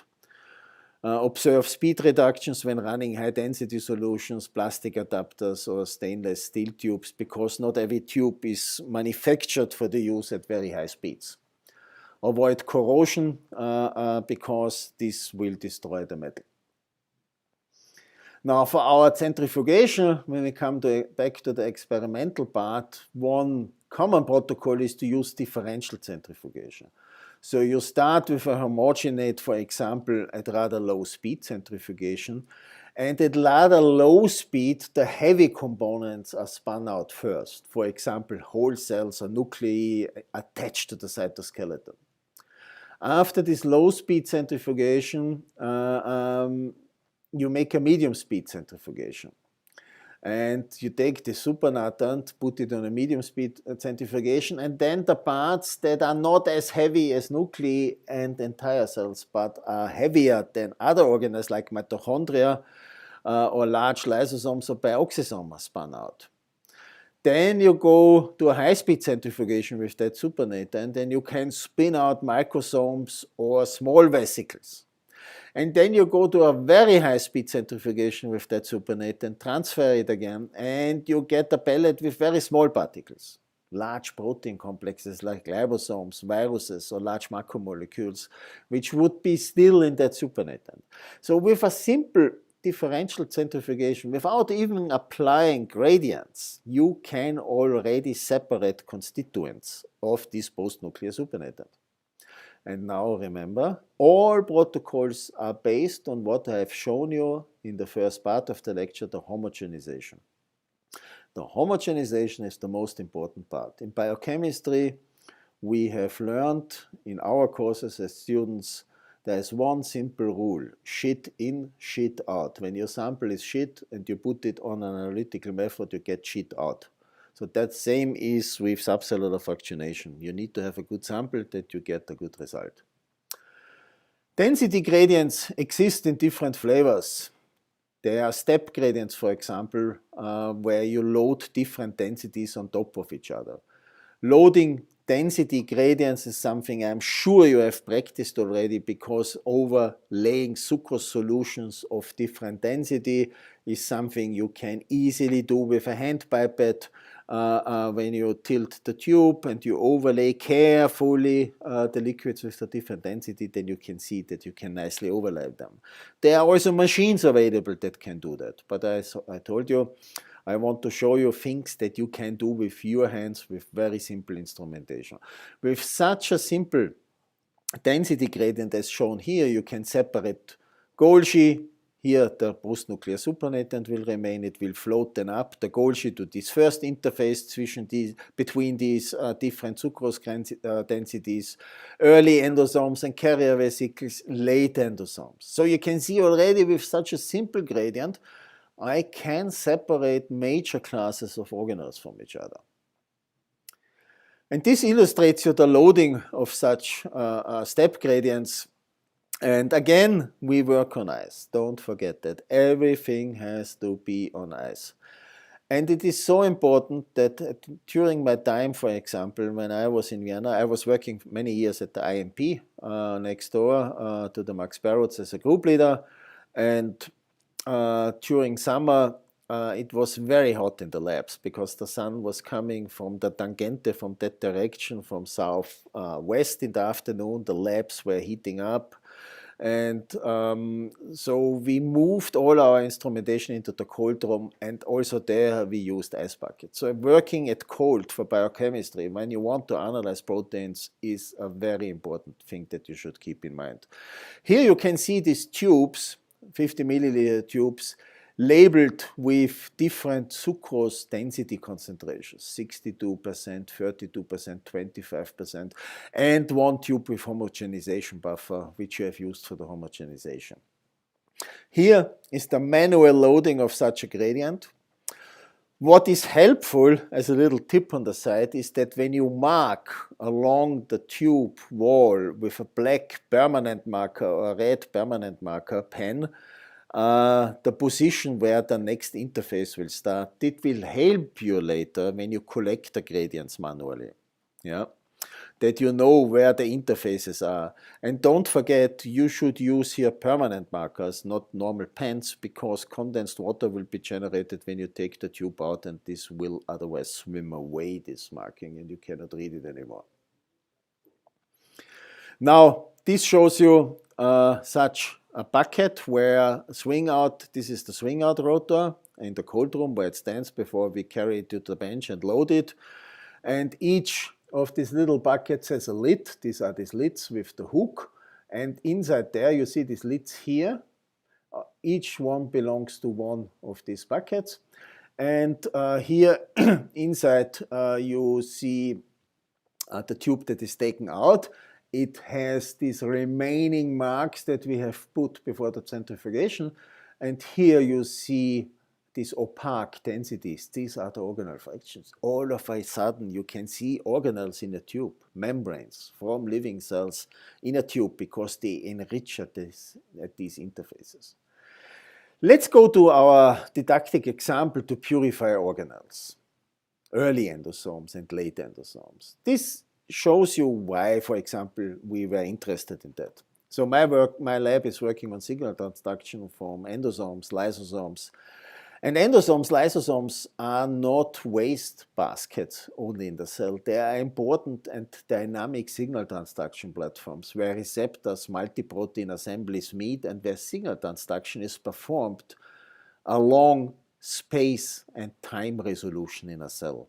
So receptors like this one here, is a growth factor receptor, the EGF receptor, for instance, are internalized in vesicles, they are phosphorylated, activated, and they remain active through their passage through the early endosome, late endosome, until they reach the lysosome, where they are then finally degraded. And this passage is, let's say, half an hour.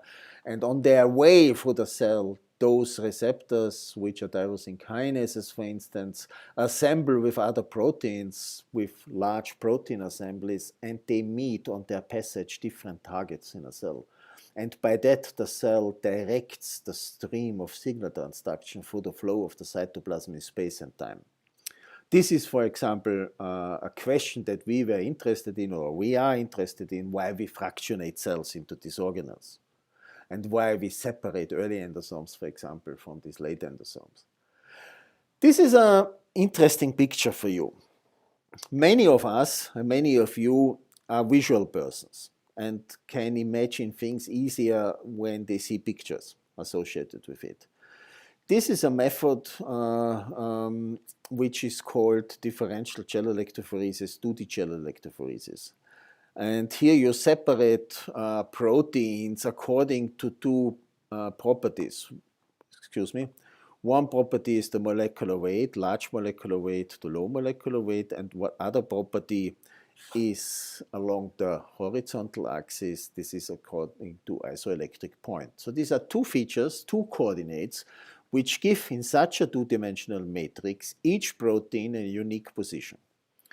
Let's look, for example, at these proteins here. This is one and the same protein, but this protein occurs at a certain molecular weight at different isoelectric points. Why does it occur at different isoelectric points? This is due to post-translational modifications to phosphorylations, for example. Now, according to chip technology, for example, where you can label different RNA samples with different fluorophores in green and in red or in magenta, you can label protein samples. You can mix the protein samples and run them all together on such a two-dimensional gel. So, for example, we take 3 protein samples from our fractionation. We take the post-nuclear supernatant and we put a blue cyan dye on them. We label the sample. We take the early endosomes that we have fractionated from the gradients, we put a green dye on, and we put the late endosomes that we have fractionated from the gradient, and we put a red dye on. We mix the sample, we shake it, and we apply it to this resolution technology to visualize for you how proteins separate between the different organelles. Now, the blue proteins, the ones that remain blue, are the proteins that have been in the post-nuclear supernatant and they are not found in the other fractions.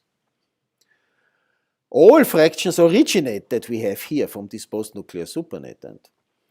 And there are many proteins which are from the post-nuclear supernatant which do not belong to early endosomes or late endosomes. The green proteins belong to late endosomes only, the red proteins belong to late endosomes only, early endosomes in green, late endosomes in red. When a protein is present in early endosomes and late endosomes, but not in the PNS, it becomes yellow because the same protein migrates at the same position labeled with different colors, and red and green, when you merge it and scan it out with a scanner, becomes yellow. The ones that are found in all 3 fractions, for instance, become white. The ones that are found only in the late endosome and in the PNS, they become purple. And by that, when you magnify these images and you zoom in, you can resolve up to 8,000, 10,000 protein spots, which is a reasonable number when you look at organelles, because organelles usually contain, let's say, between 3,000 and 8,000 different proteins. And by that you can quantify these spots and you get a very nice feeling how much you can enrich in such a technology. You can enrich up to 120-fold spots in late endosome, up to 25-fold early endosomes, and you can calculate how you enrich them early versus late.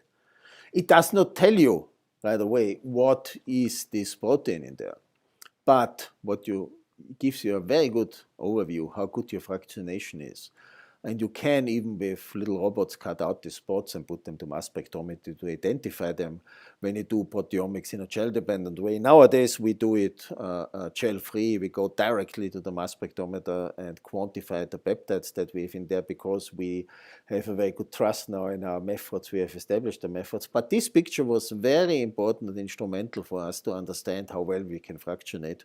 And it gives you a nice overview, a visual impression that you see what fractionation is about. Therefore, I'm showing it to you. Now, these protocols can then be further enhanced. So we have homogenized the cells that have been scraped. We have generated the first centrifugation step, separated the nuclei out, and used further the post-nuclear supernatant.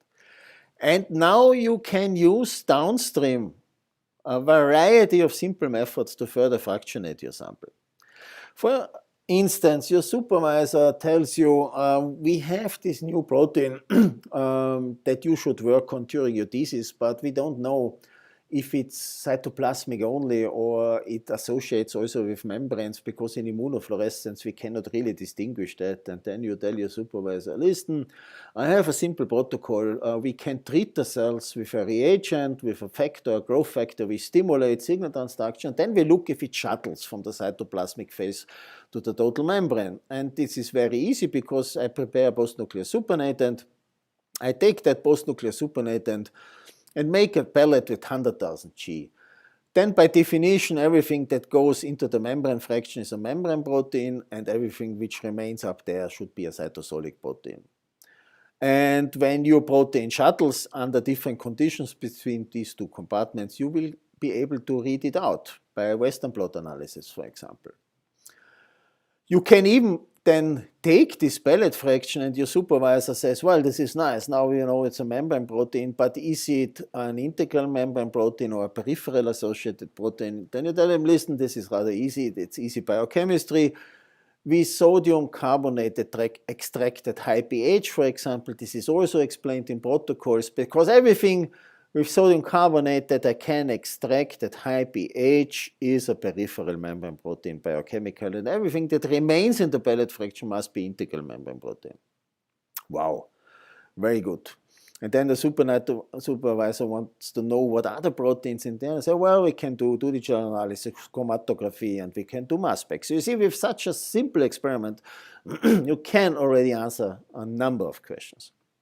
You can run a variety of gradients according to your needs. You can look then if your protein associates with organelles, with which kind of organelles.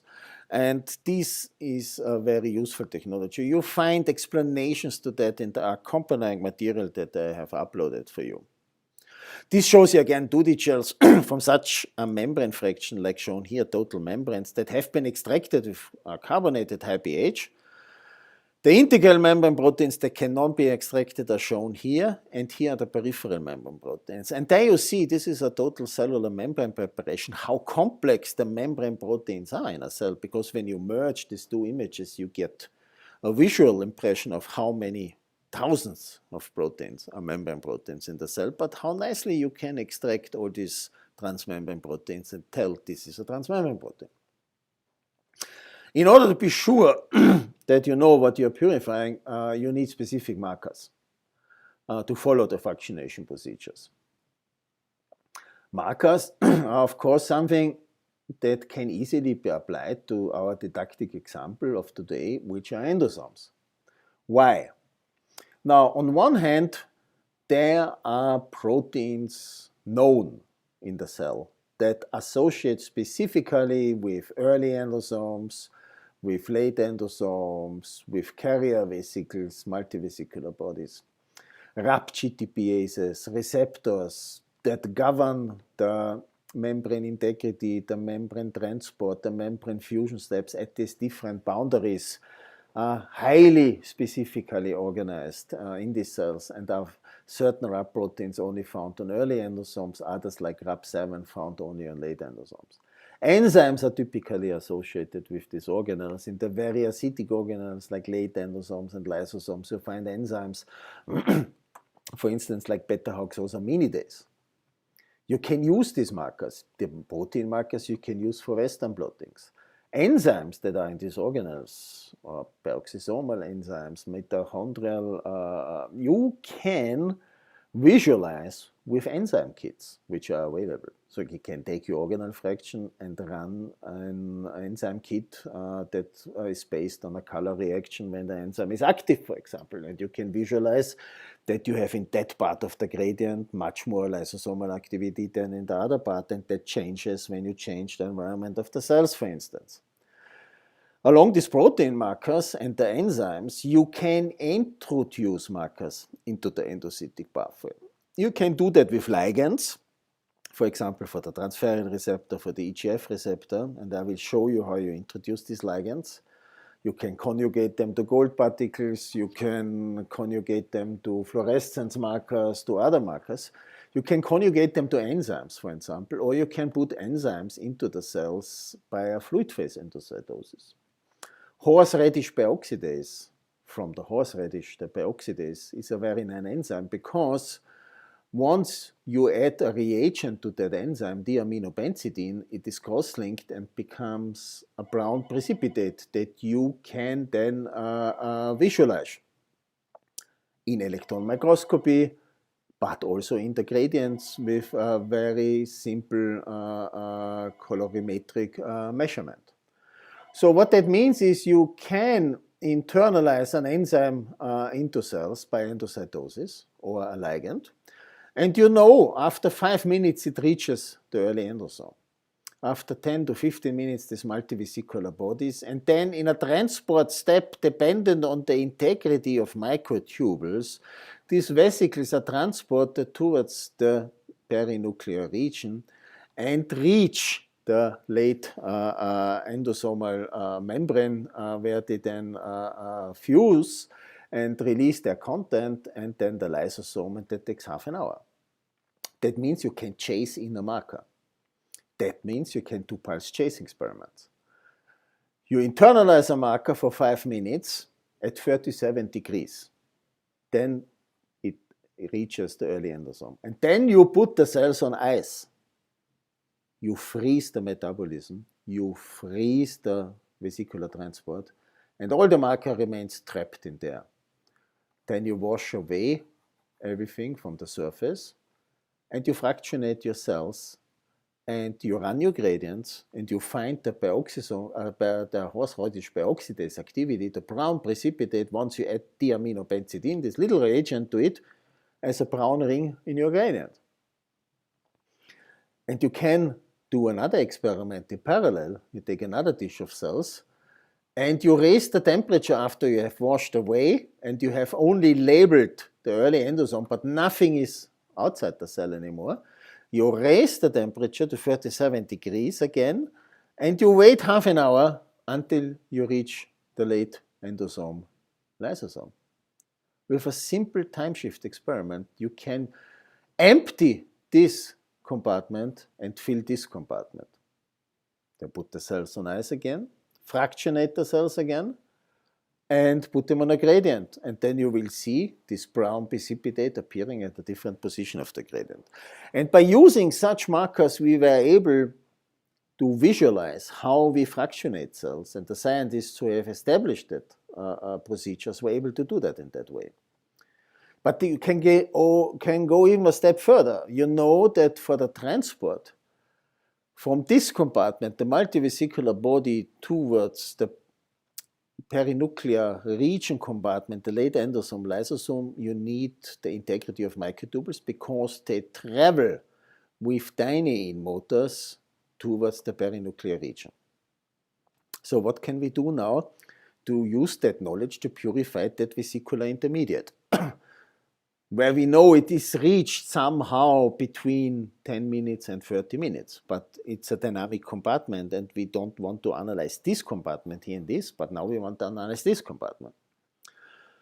So we internalize our marker for 5 minutes, put the cells on ice, and wash everything away. Then we put another reagent on the cells, and this is a microtubule disrupting drug, nocodazole, that can be washed out afterwards again. This nocodazole, they polymerizes now microtubules. What happens when we move that cell back to 37 degrees is that this compartment will empty by a vesicular transport, and this vesicular compartment will accumulate. But it cannot fuse with the late endosome and the lysosome because the microtubules are disrupted. That means by this little trick, we can enrich for this immediate dynamic fraction. And then we can take all these fractions and analyze them by Western blots, by enzyme assays, to see how purified they are. And once we have confidence in that, we can look what is the general protein content. And then you can combine that with signal transduction experiments, with treatment, with host pathogen interactions in the cell, with internalization of bacteria, of viruses, you name it, you can do it. And the same thing, in principle, you can do along the biosynthetic transport with different protocols. And this shows you such a protocol with the required internalization times for different endocytic markers. Early endosomes reach after 5 minutes, the carrier vesicles after 10 minutes, plus 30 minutes chase upon microtubule depolymerization, late endosomes after 10 minutes and 30 minutes chase. So these are the internalization times and the chase times. As simple as that. Of course, quality control is required. In all fractionation experiments, you need a good documentation. And we call that a kind of balance sheet. This is nothing more or less like your personal bookkeeping you're controlling with your budget at home. you have a budget. And from that budget, you have different sources where it comes from. It comes from your parents, it comes from stipends, it comes from the work you have to do when you have to work to finance your studies, and it comes from money that you might have available. And you make a budget for a month. How much can I spend for food, for the flat, for heating, for my internet costs, for Netflix, you name it, and for going out and having fun, or for the car, or for the gasoline, or for the public transportation ticket. And the same thing you have to do here. In all fractionation experiments, you need to make a balance sheet. And you need to establish how much from what you have, what your fraction distributes where. For example, a marker that you have internalized, the protein amount, the total proteins, how much can you recover, how can you reproduce your results, how well from day to day, how good is the quality control for your sample from your homogenization to compare different preparations. And this touches another important point as a take-home message. The documentation is the most important part in your laboratory work. You need that for several reasons. We supervisors can only help you in your daily work when it comes to troubleshooting, and believe me, 90% of the work is troubleshooting and only 10% is discovery related. And we can only help you with the troubleshooting when you have a good documentation.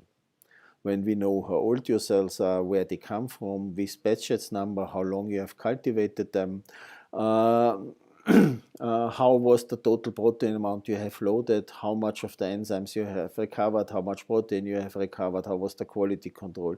All these things are important for your own quality control.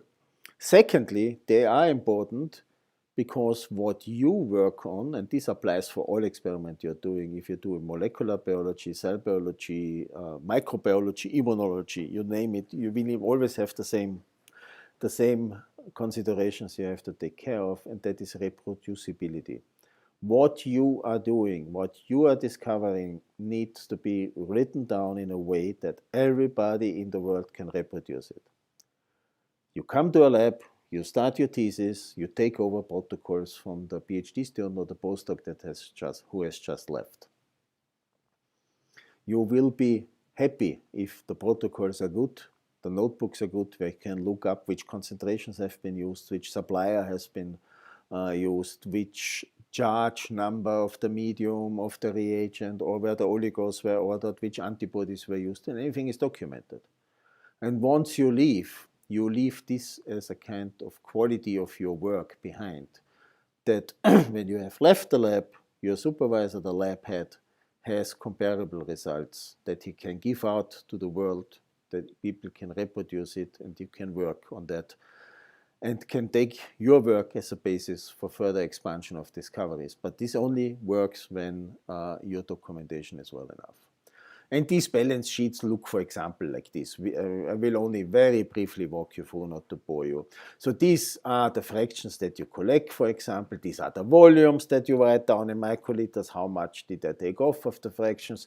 You measure the protein total amount. The total concentration you get by the ratio between the total protein amount and the volume. Then you know the concentration.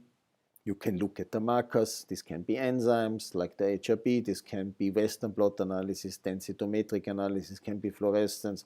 You look at anything that gives you a quantitative measure of what you have there. By that, you establish a kind of enrichment profile. How much do I enrich from the starting fraction, the post-nuclear super natant towards the endosomes that you prepare. This gives you a number about the yield. How efficient is the yield from experiment to experiment? And then you can troubleshoot your experiments. This shows you such a profile by Western blot. On the bottom, you see the number of the fractions where they have been collected, which corresponds to the density of the sucrose from 10% to 40%. So this is the top of the gradient, the very light fractions. This is the bottom of the gradient, the heavy fractions. With this gradient experiment, as this is outlined up here, you separate late endosomes from early endosomes. Then you run a Western blot. Of course, you take markers for early endosomes and for late endosomes and unrelated markers, for example. You will have markers that should be present in both fractions or should be present only in one or the other fraction, and that is shown here. The transferrin receptor is a typical protein of the early endosome and recycles from the early endosome to the plasma membrane. Therefore, it's only found here in the early endosome and not in the 8 endosome fraction. RAP7, on the other hand, or this protein B14 here, are typically late endosomal lysosomal proteins which are found on this way from the multivesicular body to the late endosome lysosome. Therefore, they are recovered in that experiment only here and not in these fractions. RAP5 is a protein that is enriched in early endosomes but travels with the vesicles along to the late endosomes, lysosomes. So therefore you find it in both fractions. LAMP1 should be more concentrated in the late endosome and lysosome fractions. So from this you get a bit of a picture and you see the separation here is quite nice. However, everything in science is not black and white. When we look at the upper graph, we look at early endosomes, late endosomes, so these are the black squares and the open triangles, and we look at plasma membrane fractions. And we see that there is a certain part in the gradient where you have contamination with plasma membrane, which is normal because endosomes derive from the plasma membrane. But this tells you already there's a limitation. And there are other cellular fractions like the endoplasmic reticulum, which is a huge organelle in the cell, which can be a heavy organelle when ribosomes are bound to it, which can be an organelle of lighter density when it's the smooth ER. And then there are the different Golgi cisternae, for example. So that means you always have a certain degree of contamination. And that is visualized here, for example, by a nuclear fraction. So nuclei you can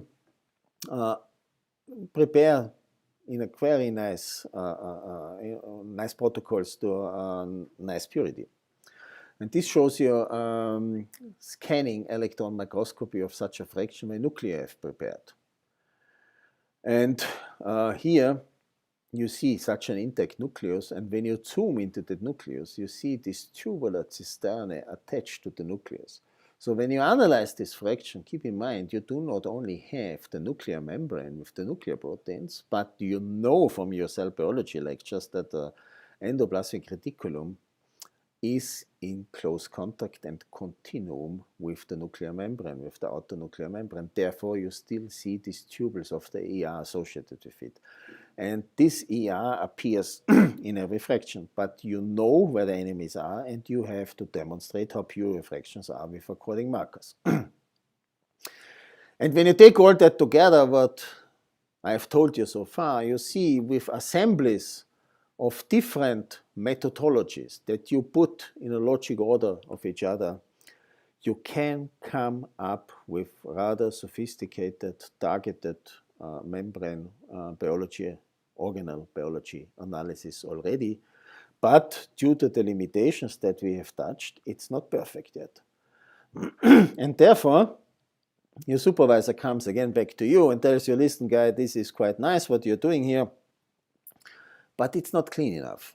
I want to have certainty and I want to see subtypes of these organelles where our protein of interest associates with. And then say, well, there are some other methodologies and you start thinking about them. One of them is a methodology that builds up on gradient, density gradient centrifugation and internalization of certain things. And these are density shifts. And the principle is very simple as follows. You can load endosomes from outside, for instance, with nanoparticles, with colloidal gold, for example, which has a diameter, let's say, between 7 and 20 nanometers. You can buy them in different sizes as homogeneous colloidal gold solutions. And these endosomes can be loaded with these gold particles with a ligand. For instance, they can be coated with transferrin or growth factor. Then they bind to their respective receptor, are internalized because they are very small, and you can separate them then by centrifugation. And this means endosomes loaded with this gold particle for different time points will localize in different endosomes in the cell.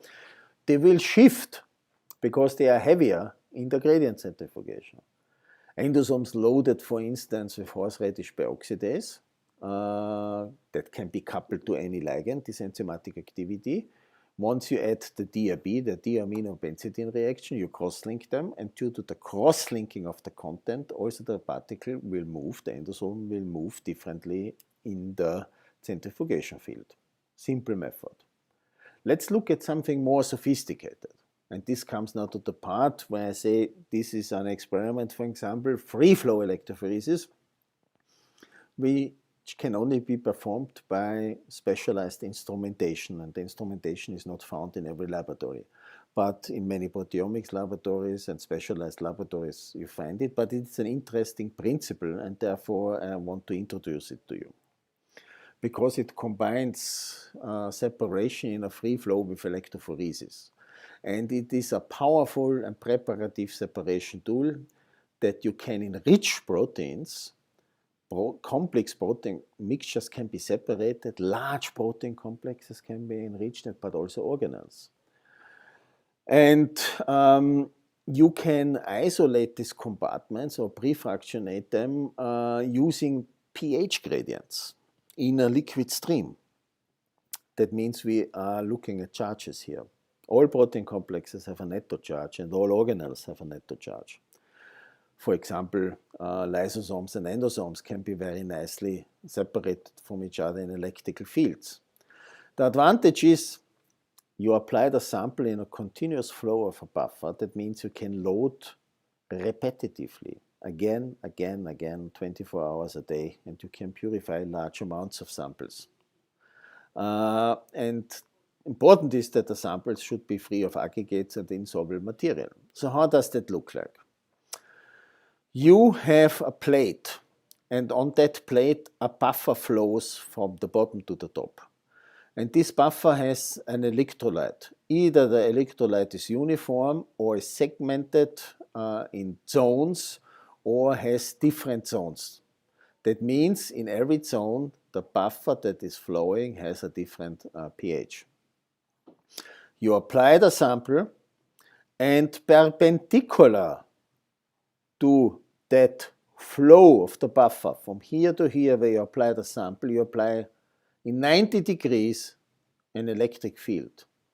And the sample will arrive deflected here on bottom of that plate according to the netto charge it has. And here you can collect it. In principle, this is what these instruments are looking like. You have this buffer stream, the buffer flows, you apply the sample here. Here is a collector, and that feeds it in a multi-well plate, for example. The entire thing is coordinated by a computer, the buffers come in, and this instrumentation allows you to separately, very nicely, protein complexes that you can then analyze and dissect by mass spectrometry in this very elegant technique. But only can it be done when you have the instrumentation. Therefore, in the next point, we are looking at something that can be done without instrumentation, that you can do yourself, and is related to technologies you might have applied already. It's called immunoisolation, and it has something to do with immunoprecipitation that you might have done already when you precipitate proteins out of lysates with antibodies. What is immunoisolation? Now, in immunoisolation, organelles are separated with antibodies according to their antigenic properties rather than their physical properties. This is an important principle. And it can be most efficiently combined with density gradient centrifugation as a means for prefractionation. So all the steps that you will hear now and that you have heard before, for example, for the free flow electrophoresis or for the density shifts, they all require the homogenization and the first centrifugation steps. This basic module that I want you to memorize after this lecture, how you break up the cells, how you release the content, and how you separate it on gradients in first instance, and then according to your needs, you combine it downstream of it with more sophisticated questions and methods. And before we go into that, we make another short break of 10 minutes and then we proceed with the lecture. Take a cup of coffee. We meet exactly at 12:15 again and go then into our third hour. By the way, the movie that I'm showing you in the break is the spindle checkpoint. Watch it carefully. You will see how one chromosome lags behind at the mitotic spindle and the cell proceeds only into mitosis once this chromosome is captured by a spindle. And the song that you hear has been written by a student in a lecture, because at the beginning when I started streaming cell biology for medical students, for instance, I was playing Bob Marley songs and so in between the breaks, and I immediately had a copyright problem with YouTube, and I had to remove the songs, or they wanted to put advertisements on my channel, which I didn't want. And then the students were rather sad about that because they liked the music that I was playing, and therefore this medical student said, "No, don't worry, Professor, I will write a song for you." And the day after he came with that song on the Corona crisis and about the cell biology lecture.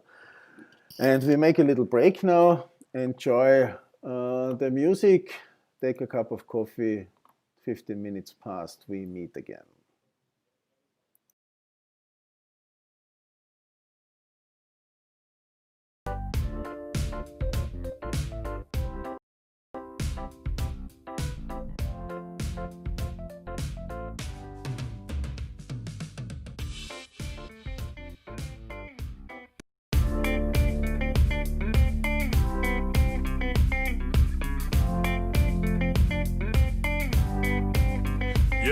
Yeah.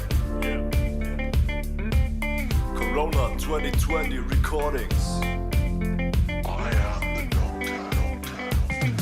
Corona 2020, ein richtiges Luder, aber macht die Rechnung nicht ohne Hestheiß und Huber. Online-Vorlesung geht ab, ziemlich nice. Um 11 Uhr stehen wir alle bereit, transportiert wird der Vibe ohne Spannungsgradienten. Huber, Hess und Heiß, die Unwissenheit wird enden. Sag mir, wer liefert ab? Heißer als ein Trio, das Zell-Bio-Trio. Wir sitzen alle da, sind am Ende mit unserem Blatt. Es kann doch alles nicht sein, aber wir sind niemals allein. Come on, everybody!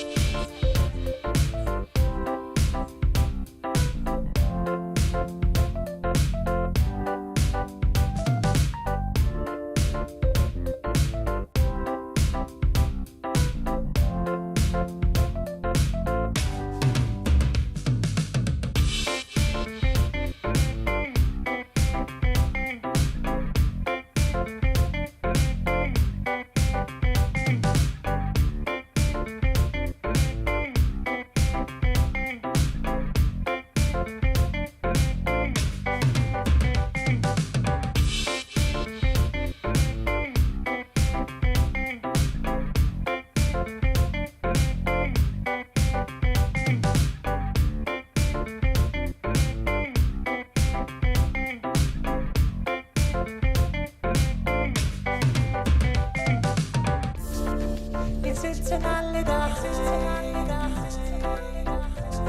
sind am Ende mit unserem Blatt. Es kann doch alles nicht sein, aber wir sind niemals allein. Come on, everybody!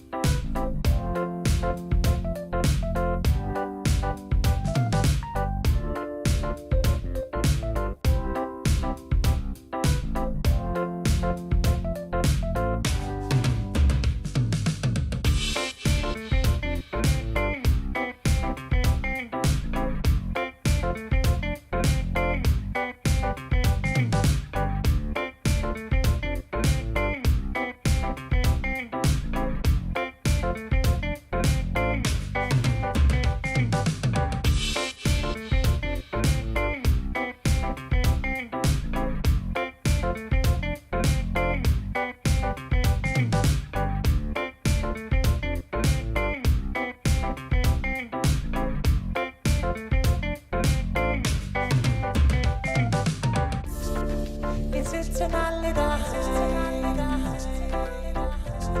sind am Ende mit unserem Land. Es kann doch alles nicht sein, aber wir sind niemals allein. Come on, everybody!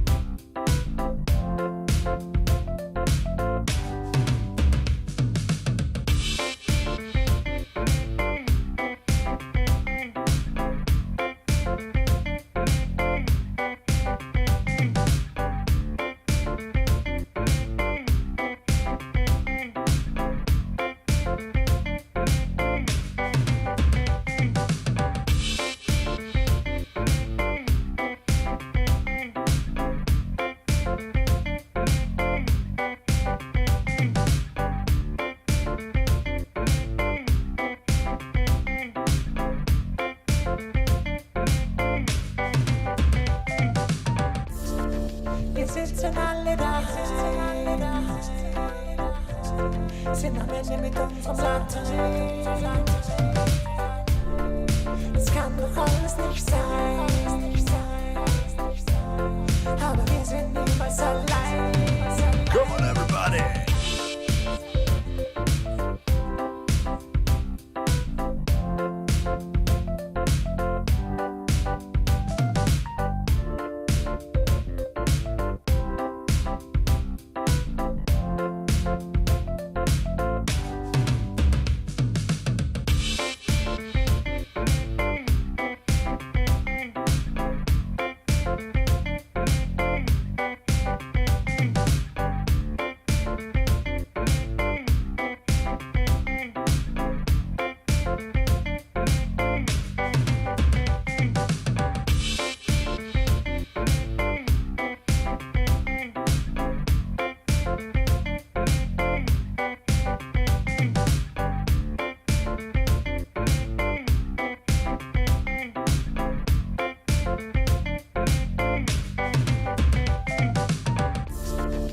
Sitzen alle da, sind am Ende mit unserem Land. Es kann doch alles nicht sein, aber wir sind niemals allein. Come on, everybody!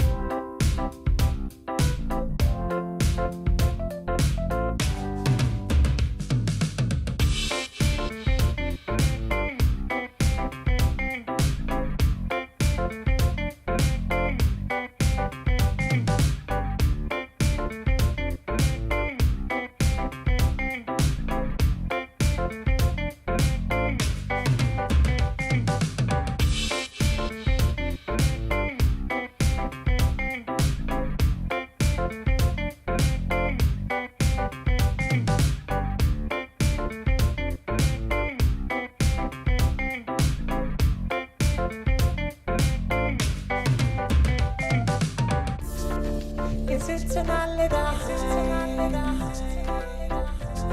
sind am Ende mit unserem Land.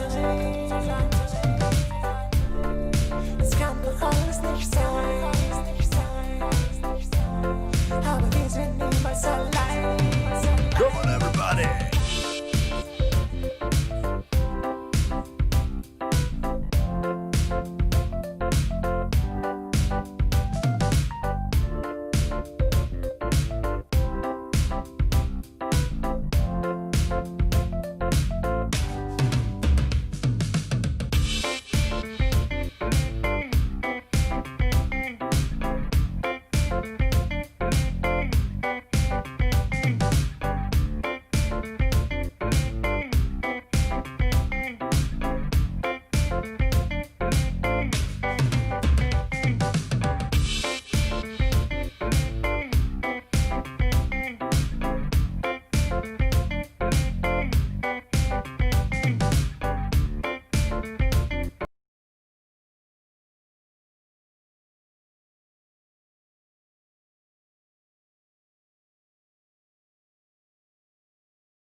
So, welcome back to the third hour of this lecture and course. We proceed with immune isolation. Now, immune isolation builds, as I said before, on everything you have learned before. Homogenization of the cells, the first gradient centrifugation, the separation of organelles, but now with the very specialized task to enrich for subparts of these organelles, to enrich for organelles which are cross-contaminated by other cellular, subcellular fractions on these gradients. And one way how you can achieve that is by using antibodies against antigens on the surface. And therefore, it's most efficiently combined with density gradient centrifugation as a means of pre-fractionation. The principle is shown here in this very simple line graph. Usually you have a solid part, support. It can be a fiber, it can be a particle, a nanoparticle, and there are antibodies linked to it. There's a specific antibody which recognizes a specific antigen, that means a specific epitope on the surface of the organelle that you want to pull out from this mixture of organelles. And this antibody, the specific antibody, is linked to the solid support by a so-called linker antibody. Why we use this combination, you will see in a minute. But the principle is, with such a solid support, you pull out organelles because an antibody recognizes them. The experimental strategy can be twofold. It can be a direct strategy or indirect strategy. How do we distinguish them? In the direct strategy, you have your mixed organelle solution that comes from a gradient pre-fractionation. And you have your beads manufactured already with these little trees of antibodies, linker antibody and specific antibody associated with it. You take this slurry of beads, you mix it with the organelle fraction, and then you pull out these beads by different means. And these organelles that are recognized by this specific antibody are specifically pulled out, and you leave the contaminants behind. In the indirect analysis, you do it a bit differently, but the fishing principle at the end is the same. The difference lies in this first step, that you take the specific antibody and you pre-incubate it with your organelle fraction. That allows maybe the antibodies to get better access in the solution. And then you add the beads with the linker antibody that recognize then the antibody that is bound to this antigen. Also the free antibodies, of course, that are still available, but also this fraction, and you pull them down.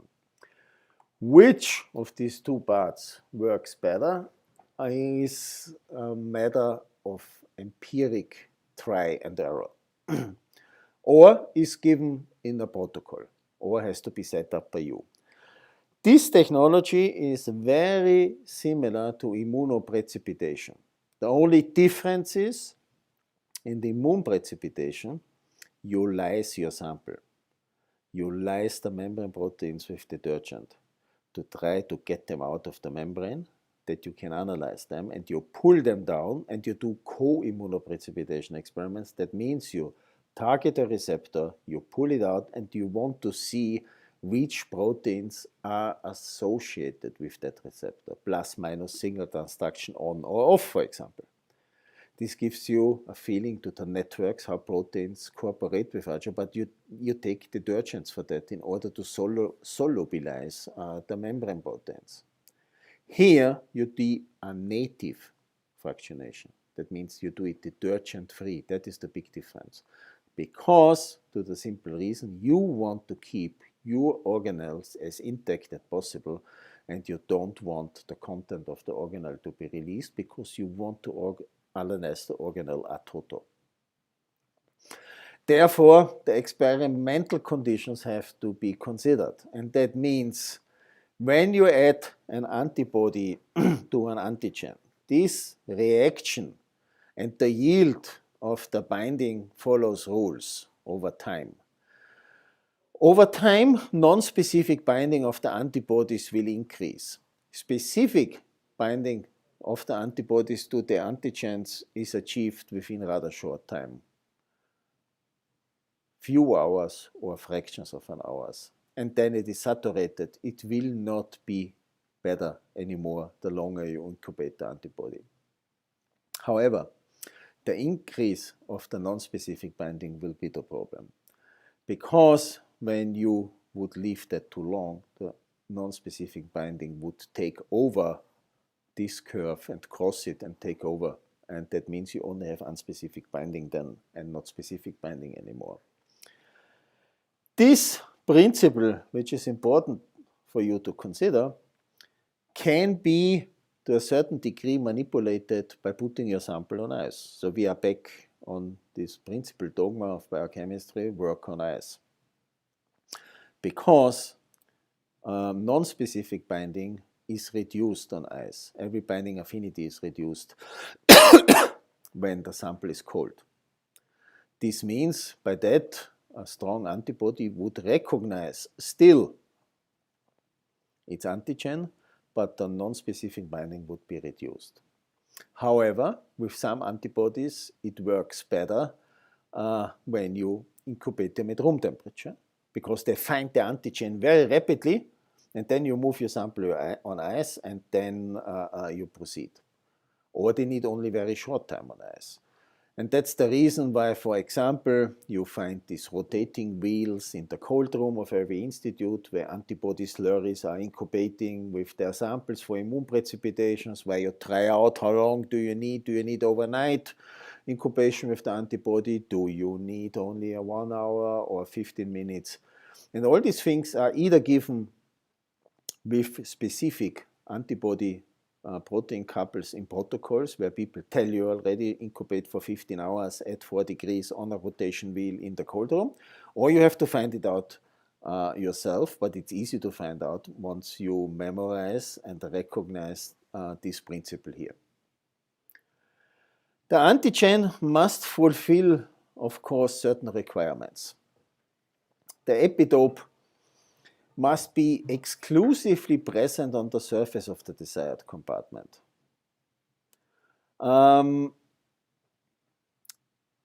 The epitope number can occur, even with one epitope it would be enough, but would be not so efficient, and sequential immune isolation, so differential immune isolation with different affinities of antibodies is very difficult.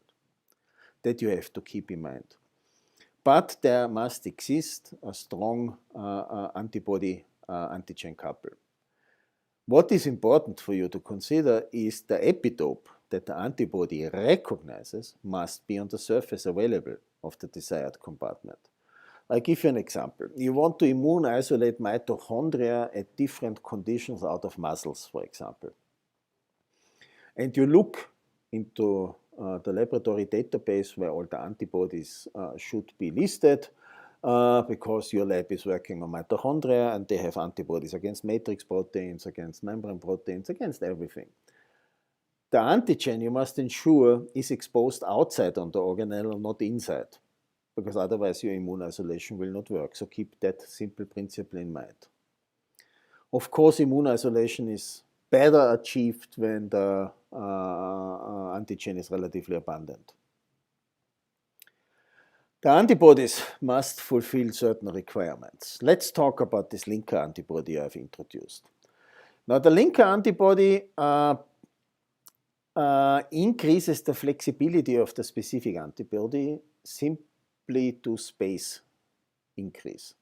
You have the linker antibody, and on top of that you have the specific antibody. So you have a little antibody tree that increases a bit the flexibility and might be able to better get access to the antigens. It also helps you, this linker antibody, to couple the antibody in the right orientation, as it is shown here. because the coupling of a generic anti-Fc antibody, for example against the Fc domain of mouse IgG, to the particles increases the proportion of correctly oriented specific antibodies, hence organelle binding. These antibodies can bind in different conformations, of course, when you just incubate them with the beads. But once you have a linker antibody, the linker antibody binds the Fc segment of the specific antibody, and by that it puts it already in the right orientation so that the antigen binding site is facing towards the site where you want to pull out the organelles. Very simple principle. The specific antibody. The antibody, as I said, should be raised against an epitope exposed on the surface of the desired compartment. A good antibody must have a good KD, and this should be smaller than 10 to the minus 8, in principle. Which antibody is suitable is again empiric. Immune isolation is the test that you need to apply, like for immune precipitation. The principle is the same as immune precipitation. You have to test which antibodies are suitable. And don't forget, some antibodies are good for electron microscopy, some of them are good for Western blotting, some of them are good for immune precipitation under detergent conditions and immunofluorescence under fixation conditions. Other antibodies need to detect a native epitope, and you cannot use them for immunofluorescence when you fix with paraformaldehyde, for example. And those are maybe the antibodies that are good then for immune isolation because they recognize the native epitope. And the epitope is native in your immune isolate because you work in a detergent-free environment. But this is not a rule, it's a recommendation. And if it is not given in a certain protocol and you want to set it up, and if it's not named explicitly which antibody with which antigen couple you are using, under which conditions, you have to try it out. But when you have this knowledge as a background, you will find it out yourself. If an antibody is polyclonal or monoclonal, does not really matter. You have to try it out. But the recommendation that can be given is that polyclonal antibodies usually require affinity purification to get rid of the other immunoglobulins. Then we need a third player, that is the solid support, where the entire thing is coupled to. Now, the composition plays a role. Hydrophobic surfaces of the solid support are more sticky. The surface should be suitable for chemical attachment of antibodies, for example, with very simple one-step chemistry that you can fix the antibodies there. And the aggregation properties are important because they should not aggregate. Like latex beads, for example, simply aggregate. And we have learned so far in this course that aggregation is always bad. When you work in a lysate, when you work in a post-nuclear supernet, and when you work in an organelle fraction, once you form aggregates, aggregates can falsely include protein complexes and other organelles. Flexibility is important, so the correct positioning of the antibody, therefore linker antibodies are recommended. And you should be able to fish out this complex by sedimentation, for example. Low-speed sedimentation should be able to sediment those beads. High speed is not good because when the speed is high and you go to an ultracentrifuge, you would pellet other membranes and membrane fractions as well. And they should, during sedimentation, not aggregate. Therefore, heterodispersed particle solutions show higher aggregation properties than monodispersed particle solutions. Also a logic assumption. This gives you a little overview about the different types of solid supports that are available. It's a small overview, there are much more, but it shows you 4 different principles. One is a principle that is supplied by nature. And these are fixed bacterial cells, Staphylococcus aureus. As you know, this is a hemolytic bacterium. It expresses protein A on its surface. This is part of the hemolysis it's causing. Therefore, it can bind antibodies. The advantages are that it has a high capacity. It's monodisperse. It has been produced by nature. They all have the same size. It's commercially available as fixed, non-infectious aerial cells that you can use for these purposes. Disadvantage, it's a biological material, it's small, you need high sedimentation speed. You might have non-specific absorption because these are natural membranes. And proteomics analysis and SDS batch analysis might be difficult downstream of your purification. Why? Simple answer, because Staphylococcus aureus has its own proteome that you would need to extract by doing a proteome analysis. Let's go to the bottom of the list, all burr sheet particles. These are particles like porcelain, they are manufactures, they are more or less monodispersed, they have a very high capacity that they can bind a lot of antigens, they are commercially available, they have a bit of higher background, and only some antigens really work well, but they are also heavily used. Cellulose fibers, a completely different principle. These are fibers, and it's like a fishing net. You can imagine. These fibers have a high capacity. They are very flexible. You can link antibodies to these fibers. You need very low speed to sediment them. That means, like with this net with antigen-recognizing antibodies in the net, you throw it into the lake and you pull it out, and the organelles that want to purify are captured. Of course, it has a certain amount of background because you unspecifically might entrap organelles as well. They are not commercially available, but very easily to be produced. But what I want to draw your attention to and what you should really use are magnetic beads. They are manufactured. You can buy them with all subsets of antibodies linked already. In catalogs, they are listed. They are monodispersed. They are commercially available, as I said. They have very low background. And you don't need sedimentation with a centrifuge. That is the big advantage. You use a magnet. And you use a tube with your solution where the magnetic slurry swims bound to the organelles. You put a magnet on the side of the tube and you pull out the organelles, you wash away. As easy as that. Disadvantage, they have low capacity. So these are highly analytical methods. They are highly specific, but they are not good for scaling up. And proteomics needs to be sensitive then, but assume you have very pure fractions now. And this shows you, again, such a 2D gel to visualize the simplification. You saw these gels before, and you saw these thousands of spots, and now you have a few hundreds of them. So that means you get rid of a lot of contamination. You are highly specific, but you can only get low yields, highly analytical methods, not preparative methods. Now, let's move to one final methodology that I want to introduce to you before we go to the video part. And this is fluorescence-activated organelle sorting. And this follows the principle of a FACS, a fluorescence-activated cell sorter, with the little difference that you do not sort cells but intact organelles. And the process is called flow cytometry. Maybe most of you are aware of that technology. I will anyhow briefly summarize it for you here because we have many listeners and watchers of this video channel that might not have heard it. Flow cytometry can be adapted to sort and analyze intracellular organelles after labeling them with fluorescent dyes.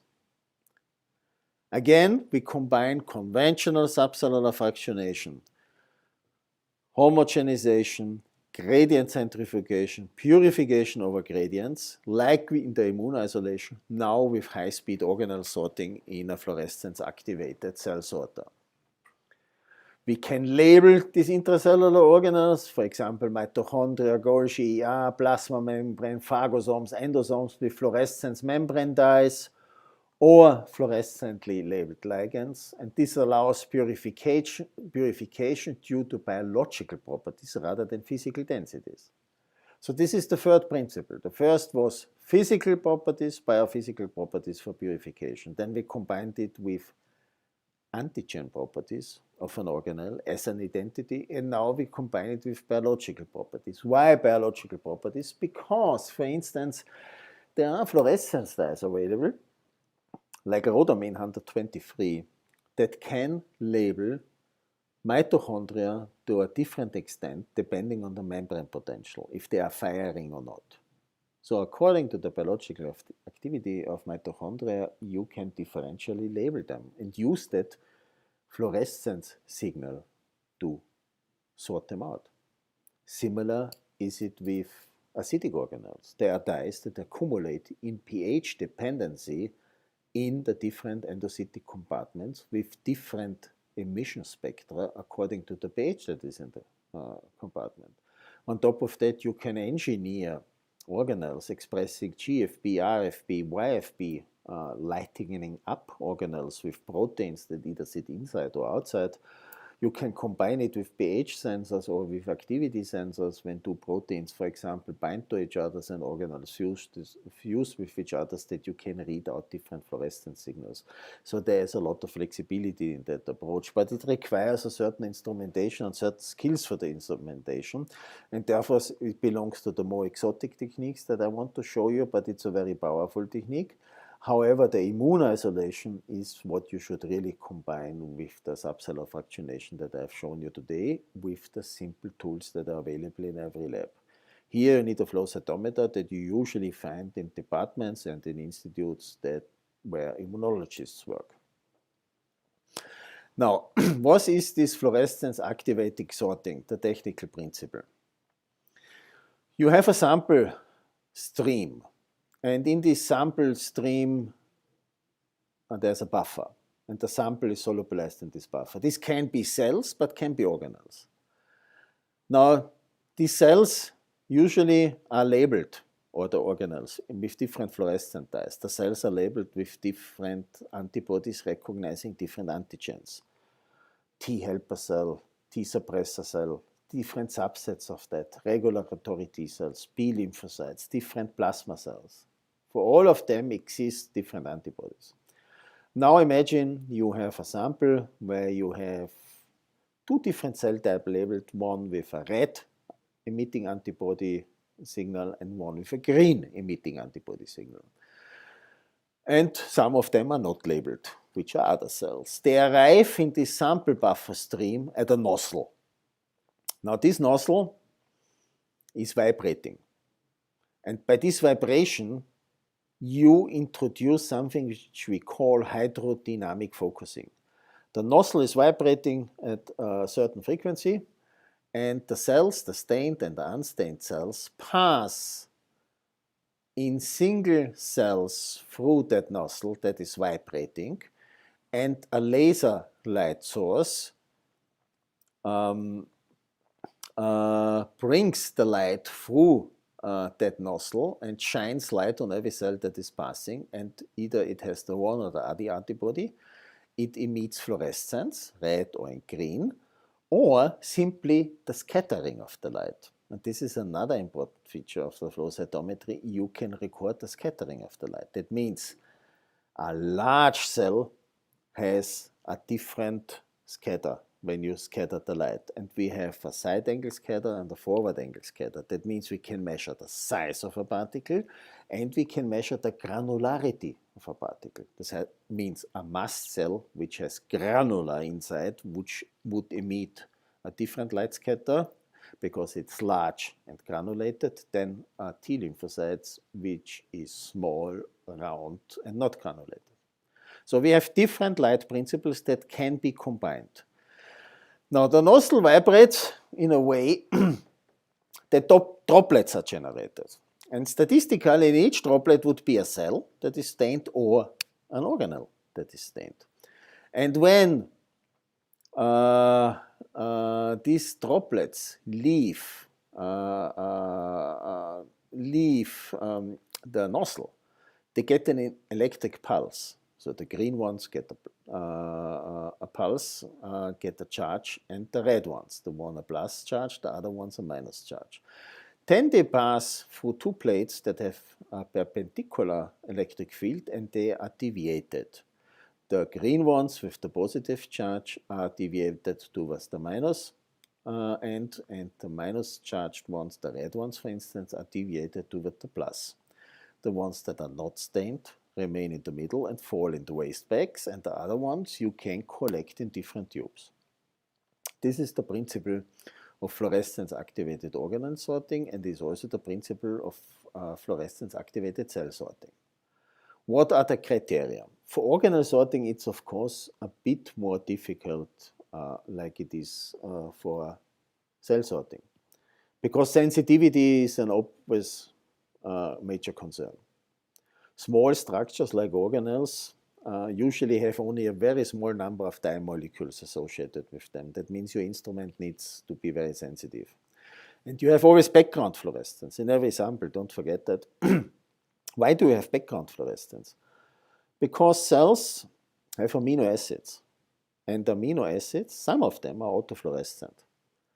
And some cells produce those autofluorescent amino acids depending on the metabolic state. You might have wondered sometimes when you have looked in a fluorescence microscope and you look at the antibody control, which should not have the secondary green antibody, and you go to the antibody control, turn the light on, it should be black, but you see green cells lighting up.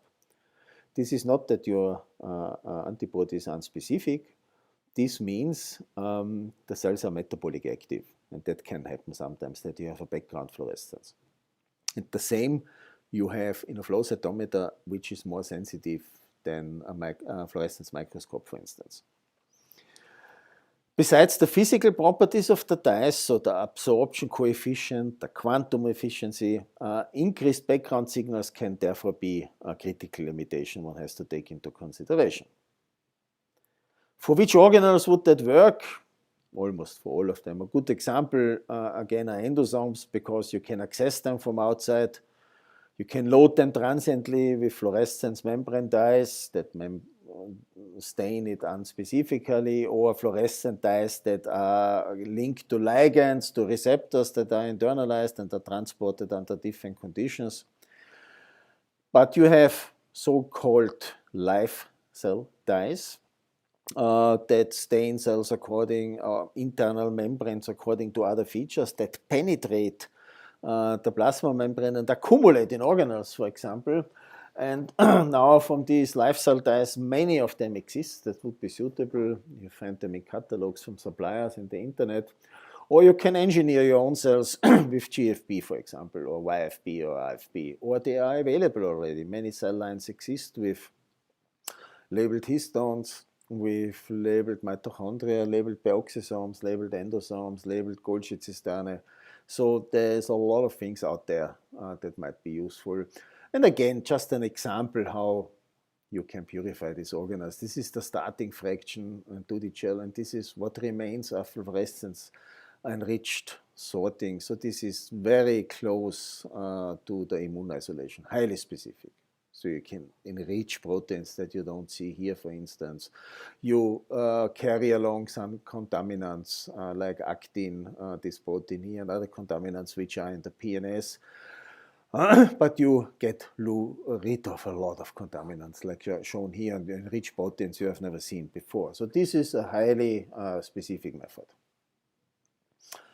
And from the accompanying literature that I've uploaded for you on the server, you find examples for that. And this has been used in proteomics quite successfully to generate cell maps. Since we have hundreds, thousands of protein species in every cell, it's very difficult to make a comprehensive cell map. Therefore, researchers have started in the proteomics area to apply these techniques that had been established decades before by cell biologists to enrich fractions, purify fractions, and put them out from tissues in different fractions, in Golgi, plastids, nucleus, peroxisomes, ER, and generate maps by mass spectrometry, and to get a repertoire, an overview of how a cell is built, because you look at the single components of the single organelles first, and then you put them in a larger context, and then you realize how many proteins shuttle between different organelles, how are they wired, and how the system reacts to influences, for example, from outside or from inside the cell, to metabolic changes. And you combine that in these papers with organelle profiling, with dense and graded centrifugation. Everything what I have shown you before is combined in this work. You can then do principal component analysis, like with genome data, to look in complex mixtures which proteins belong to which organelle, and you can see how that changes in patients. You can look how this changes during differentiation and development. You can establish single proteomes of organelles, like the phagosome proteome, for example, which contains approximately a few thousand proteins, and where all the signaling complexes have been captured, identified, analyzed in detail, due to these technologies that have been put in a logic context. And you have the possibility to look at lipids. You can do lipid analysis. You can enrich the organelles, and by mass spec you can do lipidomics, not only proteomics. You can look at the lipid contents, how many sphingolipids, which phospholipids, which sterols do you find in different organelles, and how does the lipid metabolism and the lipid content of intracellular membranes change among treatment with medications or in diseases like degenerative neurological diseases. So there are many things possible now due to these technologies. Okay, so before we come to the last part, we make again a short break, and this will be the video part where I recorded with my co-workers in Innsbruck videos for our students for the practical courses that we give. And it was a very interesting experience for us, and because we realized that with these videos we can show much more details than we were able to show in the laboratory course. Imagine the class sizes like you are for these practical courses are between 20 and 30 students. And then they all stand around the supervisors in the base, in the lab, where you show tubes, gradients, pellets, extractions, loading a gel, doing a protein concentration determination, turning on the instrument on or off. All that can be visualized much better with a video, but we only found out because we were forced to do videotaping for teaching our students.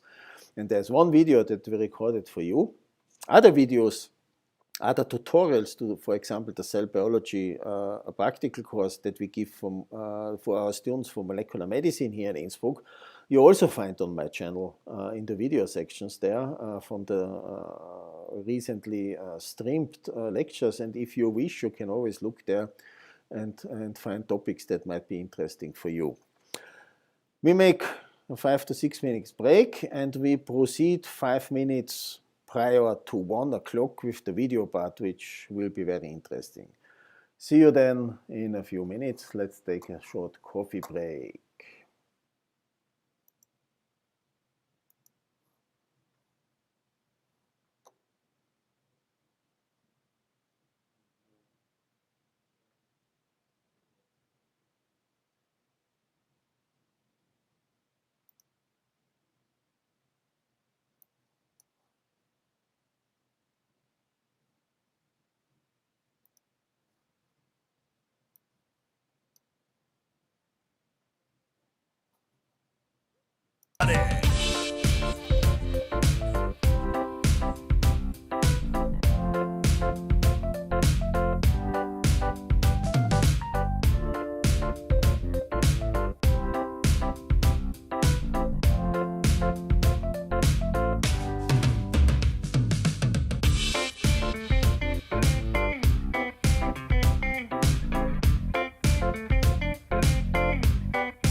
sitzen alle da, sind am Ende mit unserem Land. Das kann doch alles nicht sein. sind niemals allein. Come on, everybody!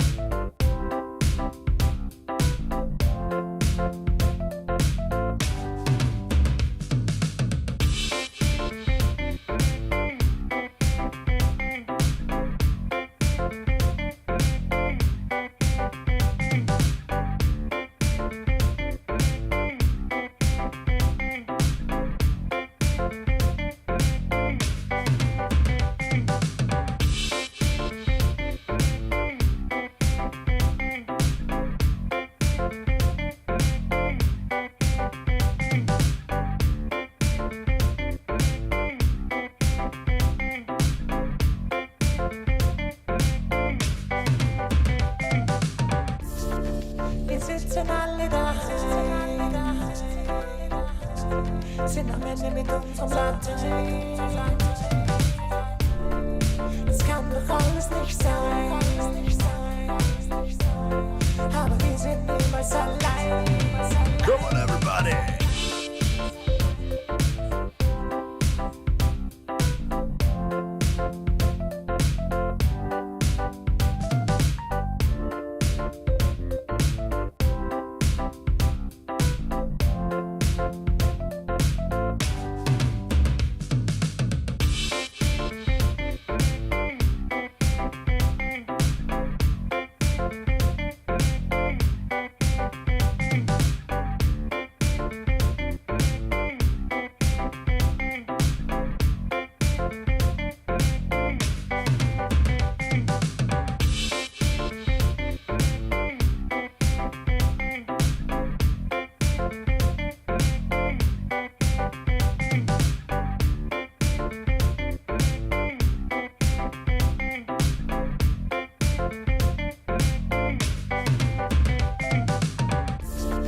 Wir sitzen alle da,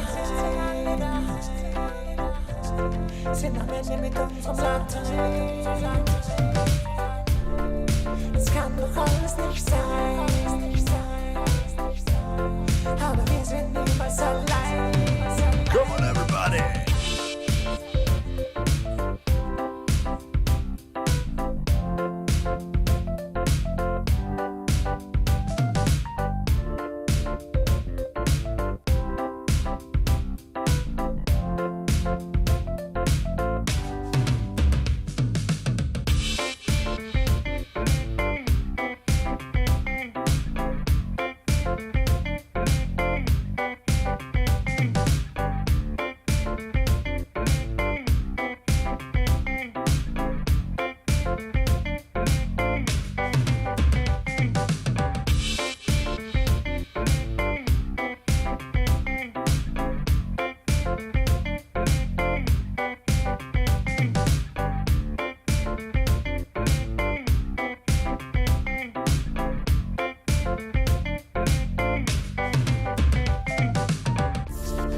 Wir sitzen alle da,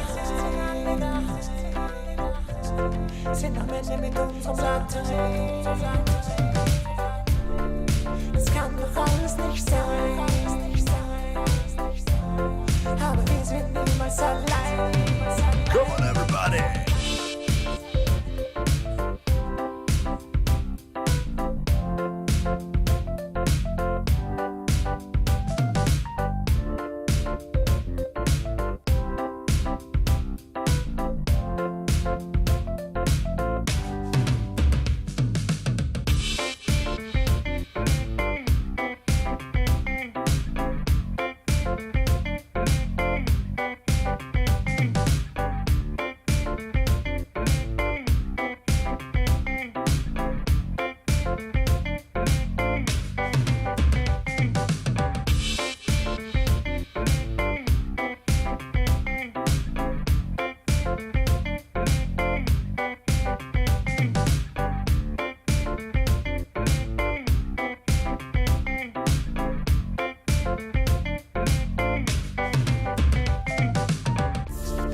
Wir sitzen alle da,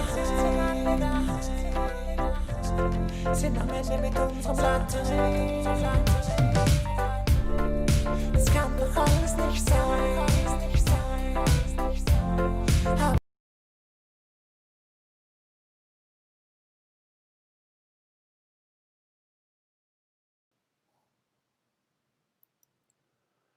So, back again. Now we come to the video part. At the end of the video part, I will explain you the homework. The homework is based on what I have shown you today. And I will give you clear instructions what you have to do. And before we go to that, I will show you now a summary of the procedures that I have introduced you today, that you can visualize them and can better understand them. For this, I have to manipulate the video during I'm showing it to you, and I have to stop and to hold it several times to show you details, and I'm a bit handicapped with my right hand, and I'm right-handed, so with the left it's even worse. So be patient when I have to go back sometimes a slide or so when it becomes more difficult. Everything starts with the kind of protocols that I have sent you, where there is clearly described, for example, how to prepare a post-nuclear supernatant, how to prepare a subcellular fraction. During the video, you will find subtitles appearing that emphasize the chapters. I will use the cursor, stop the video, and point to several important things that you should memorize and see. And the advantage is that you can look at this video later again, or when you need it at any later time. All my streams will remain available during this year, because we don't know what will happen with teaching and what will happen with Corona per se. So don't worry, you will have access to that, and you can also share it with your colleagues. What is important, and I will come back to that also later, is that you share with them the need that you have to prepare homework in order to get the credits for the course. So now I start the video. So you see, this is what the protocols look like. Keep everything strictly in IS, you remember that. And then comes a section in the protocol, for example, where equipment and materials are described, the syringe you need to use, the 25G needle, for example, the gauge measurement is that. A rubber policeman, you need an ice box, a plastic transfer pipette, a tabletop centrifuge, ultracentrifuge, EPIs, 50 milliliter tubes, and so on. And this gives you the setting, and then you start preparing basically your working place. You place the buffer in this ice bucket here. And this shows you your working space that you are generating. On the bench, you have an electric pipette aid here. You have pipettes prepared, the protocol next to you, the buffers cooled, pre-chilled. Here's your little tubes that you use then for transferring the sample. What is important, what I did not mention so far, is in the protocols you find in the buffers always the addition of phosphatase inhibitors and protease inhibitors. These are cocktails that you can buy, they are supplied, and you can buy them and you add them to all your buffers in order to keep your enemies away, which are proteases, phosphatases, lipases, all hydrolases. And you need to add these cocktails of inhibitors to keep the quality of your sample high, in addition that you do every step on ice. This is the metal plate that you put flat on this crushed ice box, on this crushed ice contained in this box. You can use a styrofoam container, everything where the ice doesn't melt away. Here the scraper is prepared, are the tubes. Now we go further in the video. And it starts that we take out the cells from the incubator. All precautions have been taken. We take these cells, they should be labeled well, they should be in good shape. You see the medium has a very nice pink color, so they have not exhausted the medium yet, it has not switched to yellow. And you place them on this metal plate. Now they cool down for some time. The next thing you do is, after they have cooled down, you take off the lid, you prepare the pipette where you add the ice-cold PBS according to the instruction. And you pour off the medium that has been now exchanged, and you exchange it with ice-cold PBS.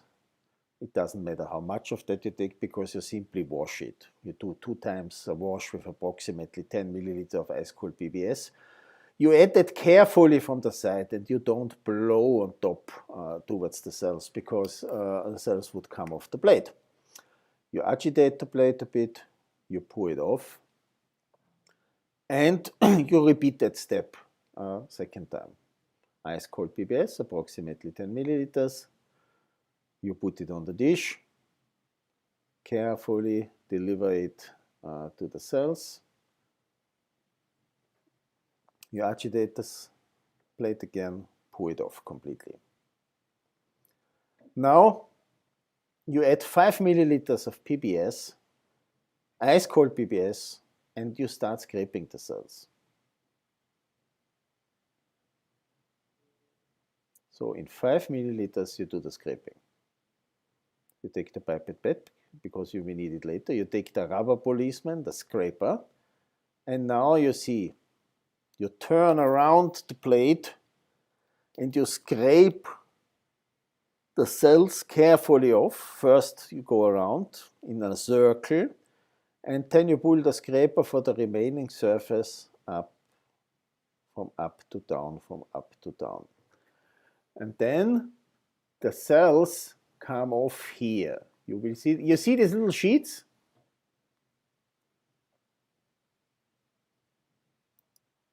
Oh, sorry, I have to go back. Sorry.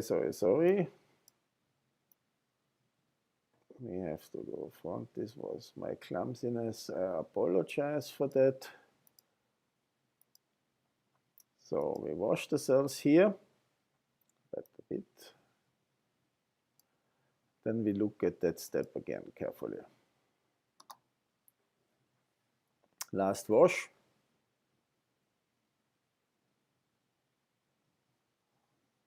And then the 5 milliliters.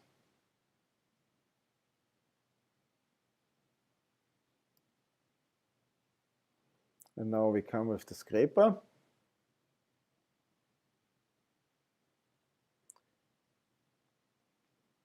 And there you can imagine that you need this soft shell here, because when this is a too tough surface, then it will scrape open the cells. And now you can see when you scrape down here,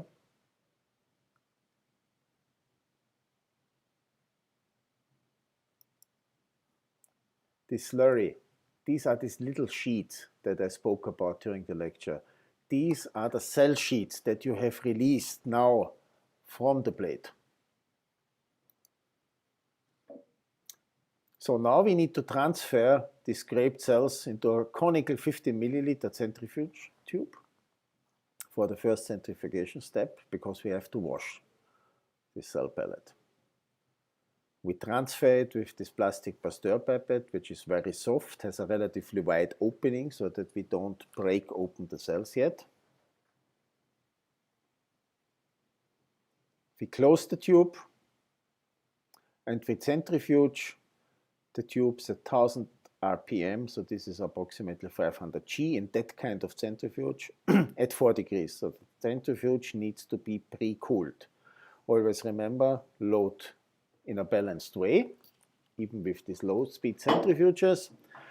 Set the speed, set the time, 4 degrees, and off you go. And end of the run, you come again, collect your tubes, and go back to your bench where the ice bucket is waiting. Now carefully remove and aspirate the supernatant. You see the white pellet here on the bottom. You can nicely see it, this white pellet here. Here you see it even better. This is the cell pellet now. We remove everything of the buffer and discard it. in a vessel, glass, or whatever you have on the side. You see, we just leave a little bit, but we don't suck in the cells. This is now the cell pellet. Now we add 2 milliliters of the ice-cold homogenization buffer, which has been prepared according to the protocol. And this buffer contains already the inhibitors, the protease inhibitors. And you float the pellet up. Without trying to break it, you float the entire pellet up. Then this is a kind of buffer exchange now, because it requires now a second centrifugation step. Do the same thing with the second sample, because remember, you always need to load 2 tubes. And you centrifuge at 10 minutes at 2500 rounds per minute at 4 degrees Celsius. So the tubes need to be equally loaded. One tube is the sample, the other one is the avatar on the other side. Again, put it into this centrifuge. Turn on. This is now at higher speed, but still a speed that should not break the cells. It's the rebuffering step, and it takes 10 minutes. That we nicely sediment everything. We go back to our working place and prepare the syringe. The syringe is a 1 milliliter syringe. We fill that a bit with H buffer and blow out the air bubbles trapped in the needle. Every time when you suck something into a syringe, like this syringe here, this 1 milliliter syringe, and you add the needle, air bubbles in there. And air bubbles, of course, are not good when we blow the sample through the syringe, because the air bubbles would generate an uneven flow of the sample, and the cells would not nicely disrupt. Some of them would, others wouldn't. So therefore you aspirate a bit of this H buffer. And like when you are in a hospital and you get a vaccination, you remember the nurse or the doctor always tries to get the air bubbles out of the syringe before you get the injection by just tipping at the syringe. The air bubbles float up, and then you blow that out. And you don't blow it in the air, you blow it in a Kim wipe or a Kleenex until the syringe is entirely filled. You blow out everything, and then the needle is entirely filled with medium and no air bubbles are left. Then you close it again, that you don't hurt yourself, and you put it on ice. So the syringe should also pre-chilled. Now we come with the sample from the centrifuge. You see the pellet here. Again, we carefully discard the supernatant.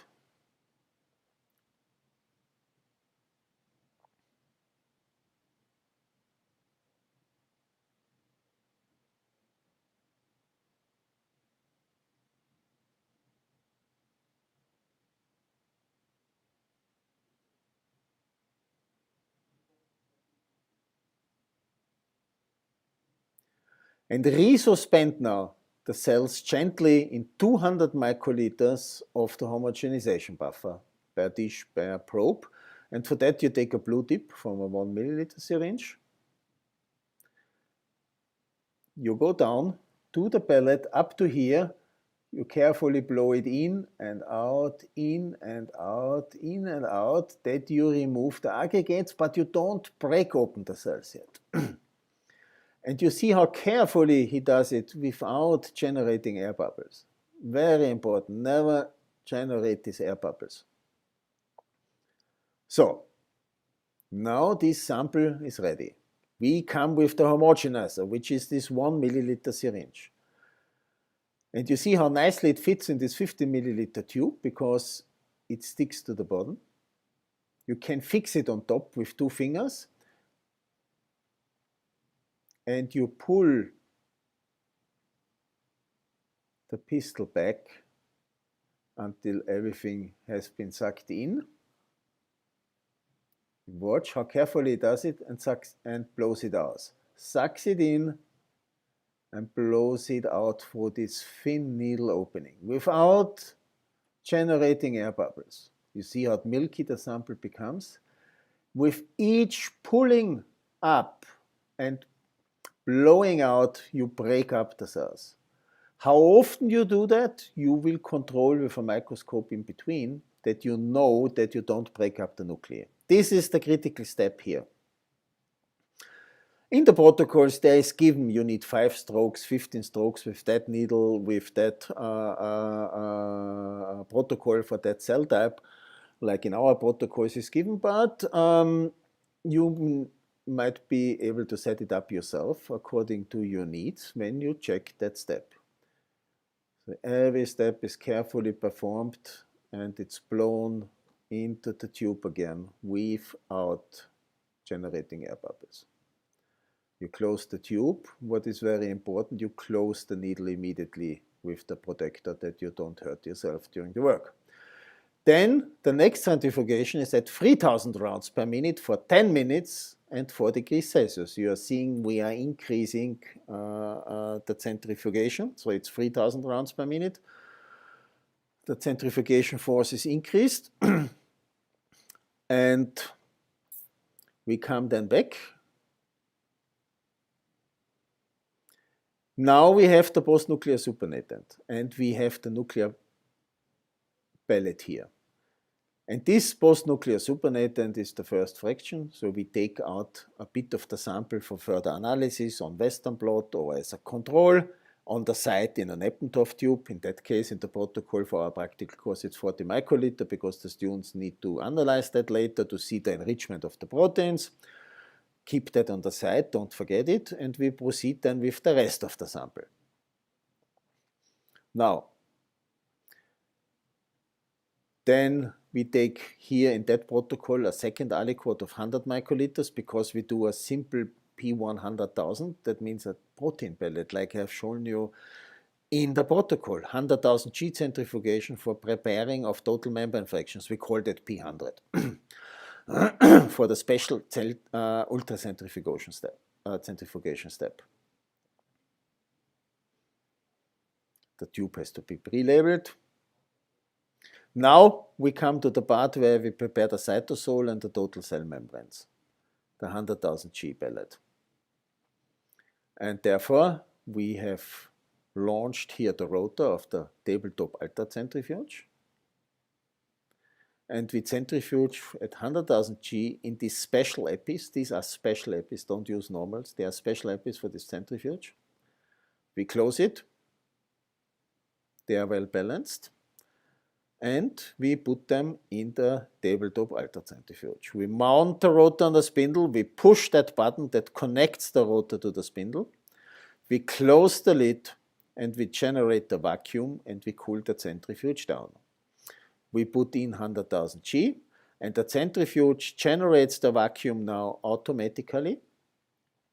Goes down with the temperature to 4 degrees. You see it's cooling here. You see the cooling of the centrifuge. It reaches 4 degrees and then it starts, and after the according time we come then back and collect the sample. We have to wait until the vacuum is released. We push the button again, take the rotor from the spindle, carefully not to break the spindle. Excuse me. Then we go back to the rotor stand. We open and screw up the rotor, remove the lid.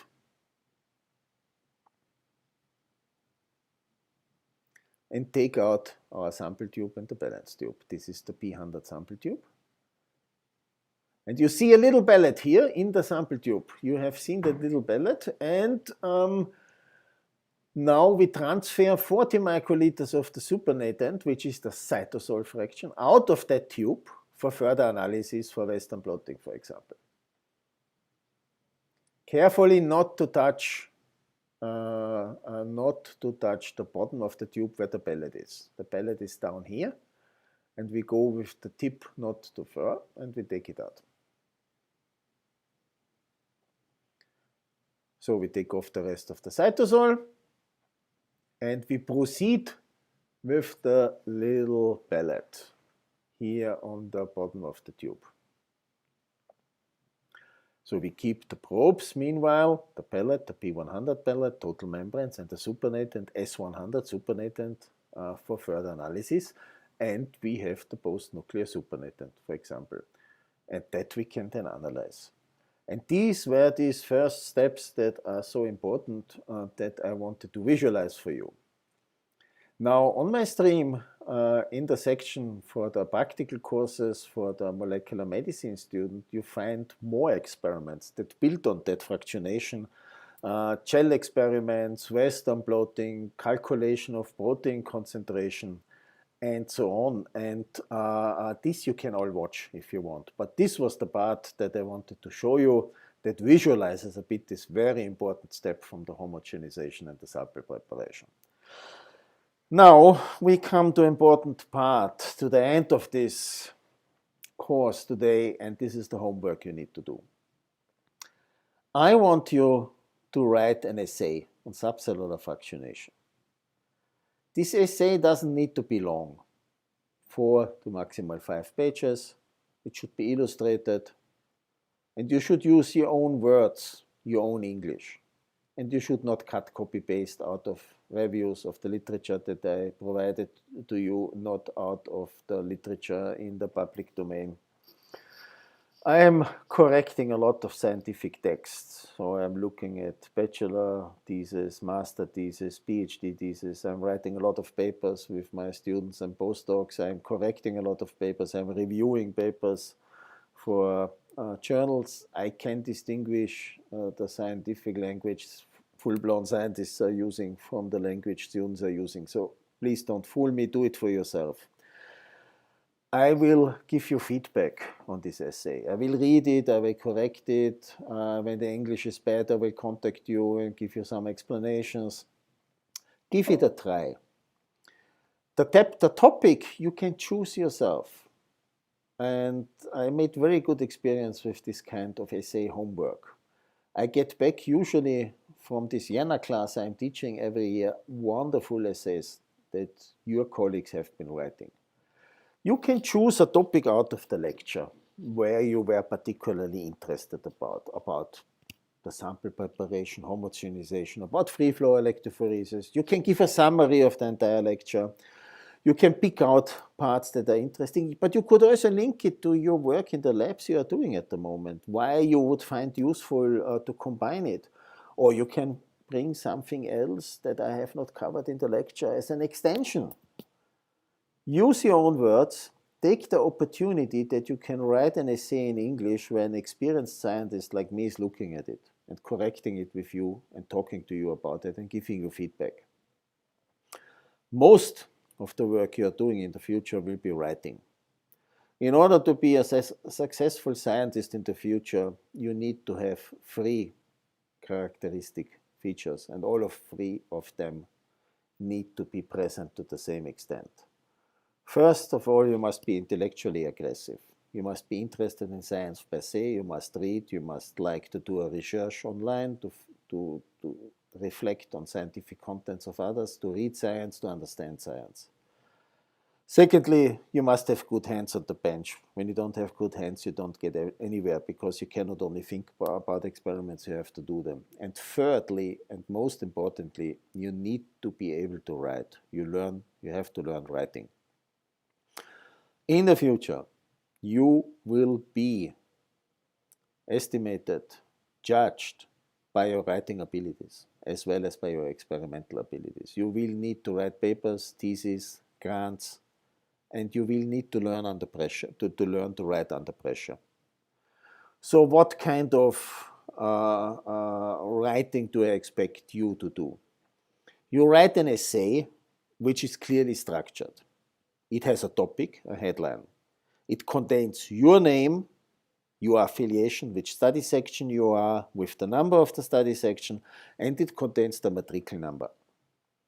So I have a clear identifier. I have a list of everybody who is registered for the course, but if you have not registered and you would like to do this exercise also, because you are watching online now and you felt I would like to do that as an exercise, I will also look at it and send you back feedback.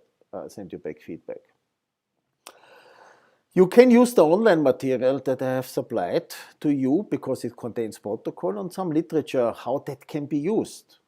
This information you can incorporate in your essay. I want you to be creative, to write something, to reflect on the material that I have supplied to you, to reflect on the lecture that I gave to you. You know, I recorded a video for you, I gave a lecture to you online. I want to interest you for the topic. I want to give you something useful.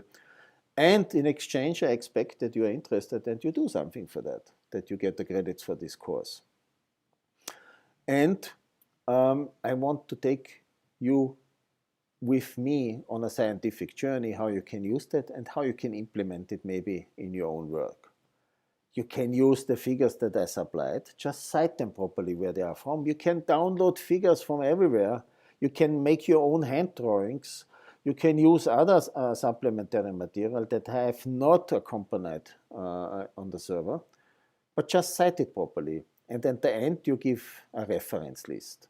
So you have to illustrate it, you have to write an introduction, kind of abstract, to guide us into the topic, what you personally are covering today, and you write an essay of 4 to 5 pages. Now, the important part comes now. We have to find a date until you send that back, until you are able to send that back to me. And this cannot be an infinitive deadline. We need to find a suitable date within the next few weeks until you and your colleagues will be able to send that back to me. And this is now the challenge to you. You send it back to this email address. And we will discuss about the date in a minute. But you send it back to that email address as an attachment. It can be a Word file, it can also be a PDF file. It needs to be something that I can open and look at. I will look at every email that comes and I will send you back immediately an OK. I'm not somebody who writes very long emails. I send you back an OK or thumbs up, and then you know your homework has reached me and is in a safe place and will be evaluated. When you don't hear from me within 24 hours or so, then something is wrong. Either the email was delivered to the wrong address, that you didn't send it to lucas.a.huber, but to lucas.huber. There's another Lucas Huber here, is not happy at all if he receives all these emails. So be sure you use the right email address. It can also be that my email box is flowing over. I'm getting around 150 emails a day. I can overlook something. Everybody can make mistakes, but I'm a responsible person, and if I don't write back in 24 hours, write me again if I received it or not. I send it again, and I will take care of it. So now we have to find the date, and you might have questions. For that reason, we make a short break, because send me suggestions until when you can send it back. You know, there are only a few of you now from your class in the stream, but more of them will watch the stream later.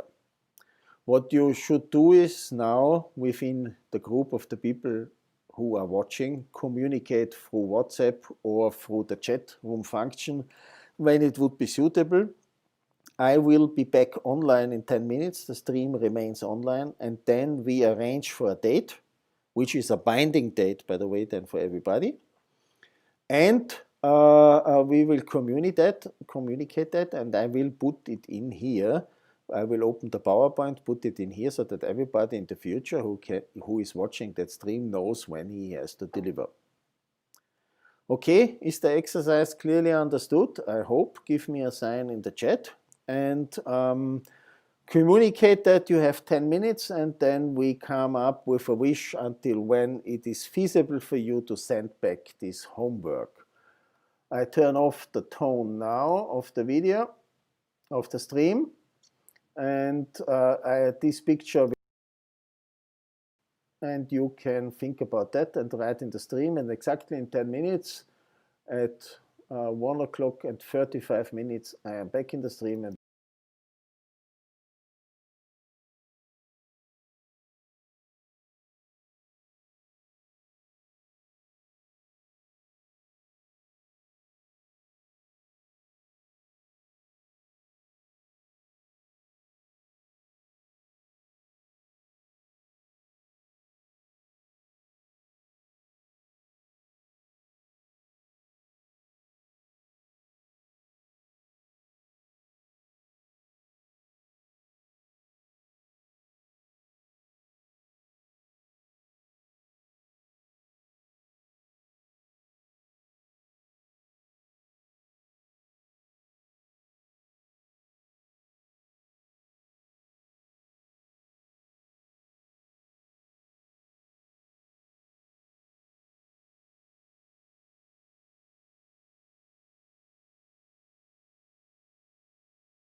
Good evening and welcome to More Songs for Cynical Scientists. I'd like to take this opportunity of telling you what's been happening in the lab since I last addressed you.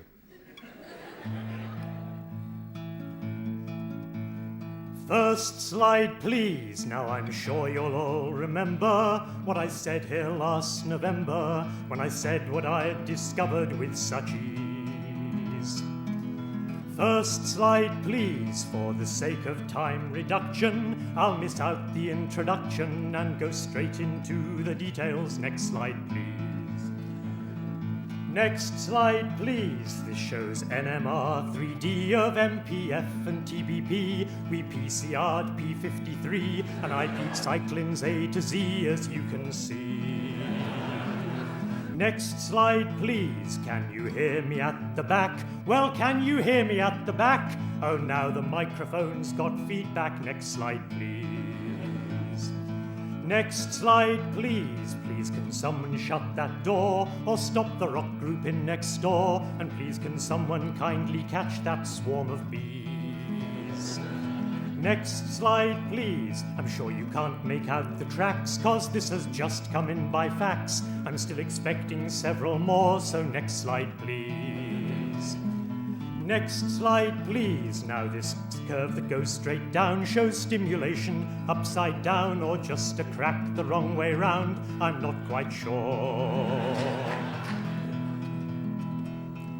Next slide, please. Can you go 13 slides back? Or is it 16? I lose track. And no, I meant the left projector. Next slide, please.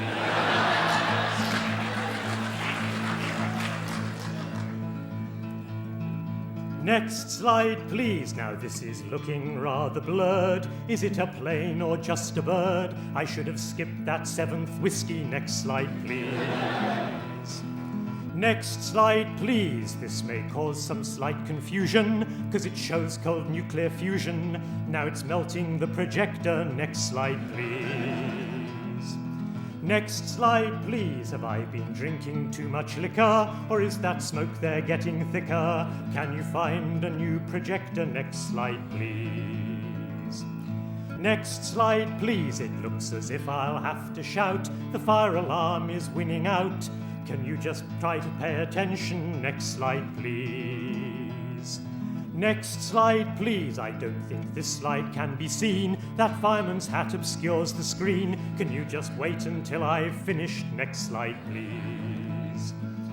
Next slide, please. Now I'm feeling rather manic, but the audience's panic won't disturb my concentration. Next slide, please. Next slide, please. Now this looks like apoptosis. Can you turn off those fire hoses? 'Cause the water level's rising. Next slide, please. Next slide, please. I'd like to thank the organizers, those 2 penny pinching misers, who would only guarantee my one-way fare. Last slide, please. I see the fireman's going frantic, so I'd best swim the Atlantic in despair.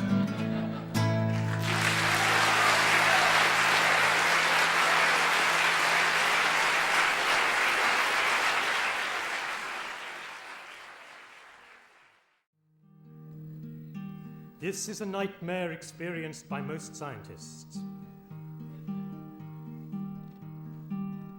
As I was walking one summer's morning, I made my way to the library in search of wisdom and education.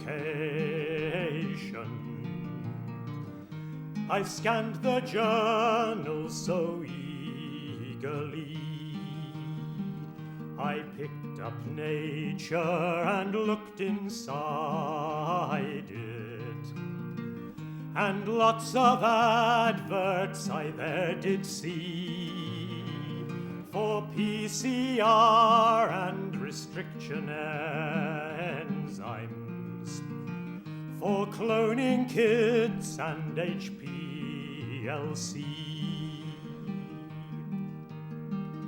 At last I tracked down the page of contents and scanned the titles so eagerly. There were quarks and quasars and plate tectonics, T-cell receptors and HIV.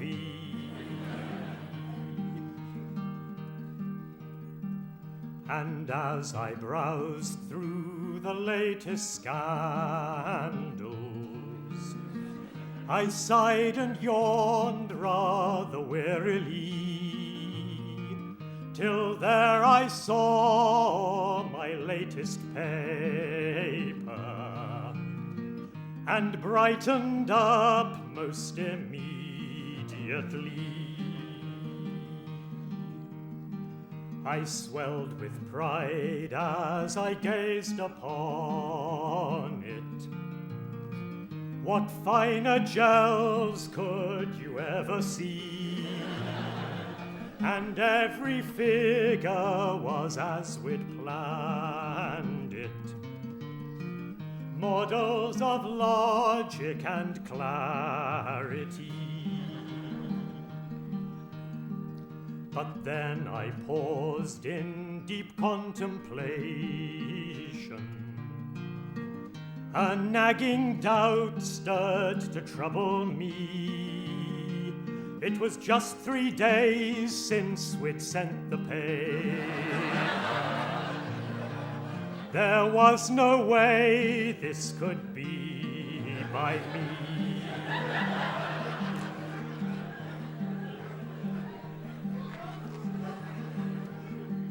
The author's name and address were different. All other features were just the same. I gazed in horror at every figure. There was no doubt we were scooped again. I muttered oaths as I gazed upon it. I mopped the sweat from my fevered head. I'd have torn my hair, but that posed a problem. So I sighed and wished that I'd stayed in bed. I found a keyboard and started writing. A short erratum I sent straightway, correcting names and address of authors. And whistling softly I strolled away.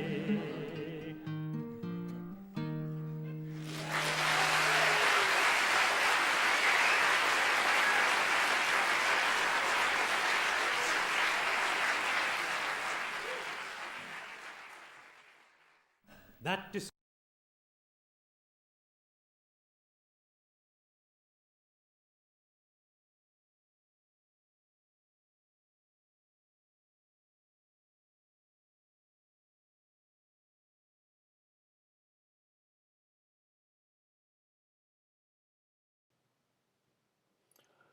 So we are back on air. I hope everybody can hear me. Okay, I understand due to the prolongation of the semester by the ministry, you are running a bit into problems with other exams, and therefore we can make an arrangement. Friday the 31st of July. Let's do that. I agree. Michael Leichmann has convinced me. Thumbs up. So, this is now official. It's here. Homework sent until... Oh shit, there's a typo. It can only be official without typo. Not June, July we said, right? Send back until July 31st, 2020 to my email address. Everybody agree with that? I hope. So your job is to communicate that within your WhatsApp group or whatever information platform you're using within the class to the other students. I will expect you to send that back to me until this deadline. The ones who want to send it back earlier because they want to do it immediately when the content is still fresh, they are also welcome. Make sure that I identify your email properly. Refer in the email to which Vorlesung, to which lecture it is, that I can file it appropriately. And because I'm getting back homework from other lectures as well, that I don't mix it up. Always put your identifiers in there, your full name, the email address I can see anyhow, but the matricle number and the study section number. And then I open a file and I will collect it, will correct it then very soon. The ones that send it in earlier, they get also the feedback earlier. Okay, that's my promise. The other ones that are busy can send it until July 31st and I will look at it. Everybody who sends something in gets a feedback and gets the credits. And I will always briefly comment on each part of you.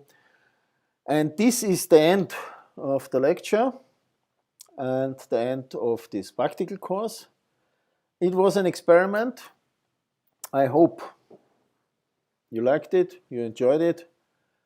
I hope that I was able to teach you something new, something important, something useful, something you can use. When you have questions related to that or other scientific questions, you can always send me an email. And I hope that times will come that I can travel to Vienna again to give this lecture in a front class teaching way. But it's an emergency situation, a difficult situation for all of us, all of you guys, and I understand the needs you have. So feel free to contact me, send it back until July 31st, and see you sometime soon again. Thank you very much for watching and listening. Goodbye.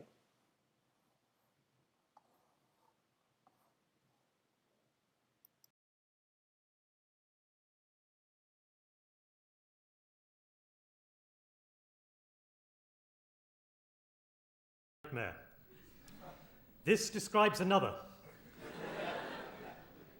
It's not about reading the literature. Instead, it's about international travel. And in particular, it's about international airports and the stress that these impose on our lives. And for those of a nervous disposition, you'll be pleased to know that at least one airport caters for passengers of a nervous disposition, namely Narita Airport in Tokyo, where the instructions of how to find your way through the airport give a phone number at the bottom of the sheet, which you can dial for fright information.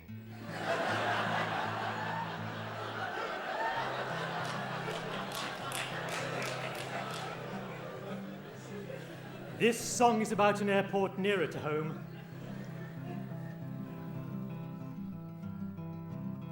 One perk of being a scientist is that you get to go to exotic destinations like New Jersey and Glasgow. But there's one snag I'll tell you, for no matter where I go, it seems I always have to fly from London Heathrow. Up and away is where I long to go, but why, oh why do I have to fly from London Heathrow? In a ring round London Airport, there are traffic jams for miles, and crowds of sweating bodies with more grimaces than smiles. You stand in line for endless hours that exhaust your temper's dwindling powers when you hear your flight will be delayed for only 19 hours. Up and away is where I long to go, but next time I fly I'll try to bypass London Heathrow. So I fly to Rome from Cambridge with one change in Amsterdam, and I park in the long-term bike sheds with no sign of traffic jams. At Amsterdam it's easy as I climb the moving stair and arrive at my connecting gate with loads of time to spare. Up and away is where I long to go, but why oh why did I ever fly from London Heathrow? So I sit back and relax as my flight takes off on time, when I realize I've left my watch still set on English time. So I slowly realize that although the gate was right, because my watch was 1 hour slow, this can't be the right flight. So if this is not the 10:05, I wonder with alarm if this flight is for Bolivia or Dar es Salaam. So I listen very carefully, but the pilots don't say much, and everything they say in fluent double Dutch. Up and away is where I long to go, but why oh why did I try to bypass London Heathrow? So I listen very carefully for any English version, as I wonder if I'm going to need Swahili, Greek or Persian. Then the pilot reassuringly suggests we'd like to know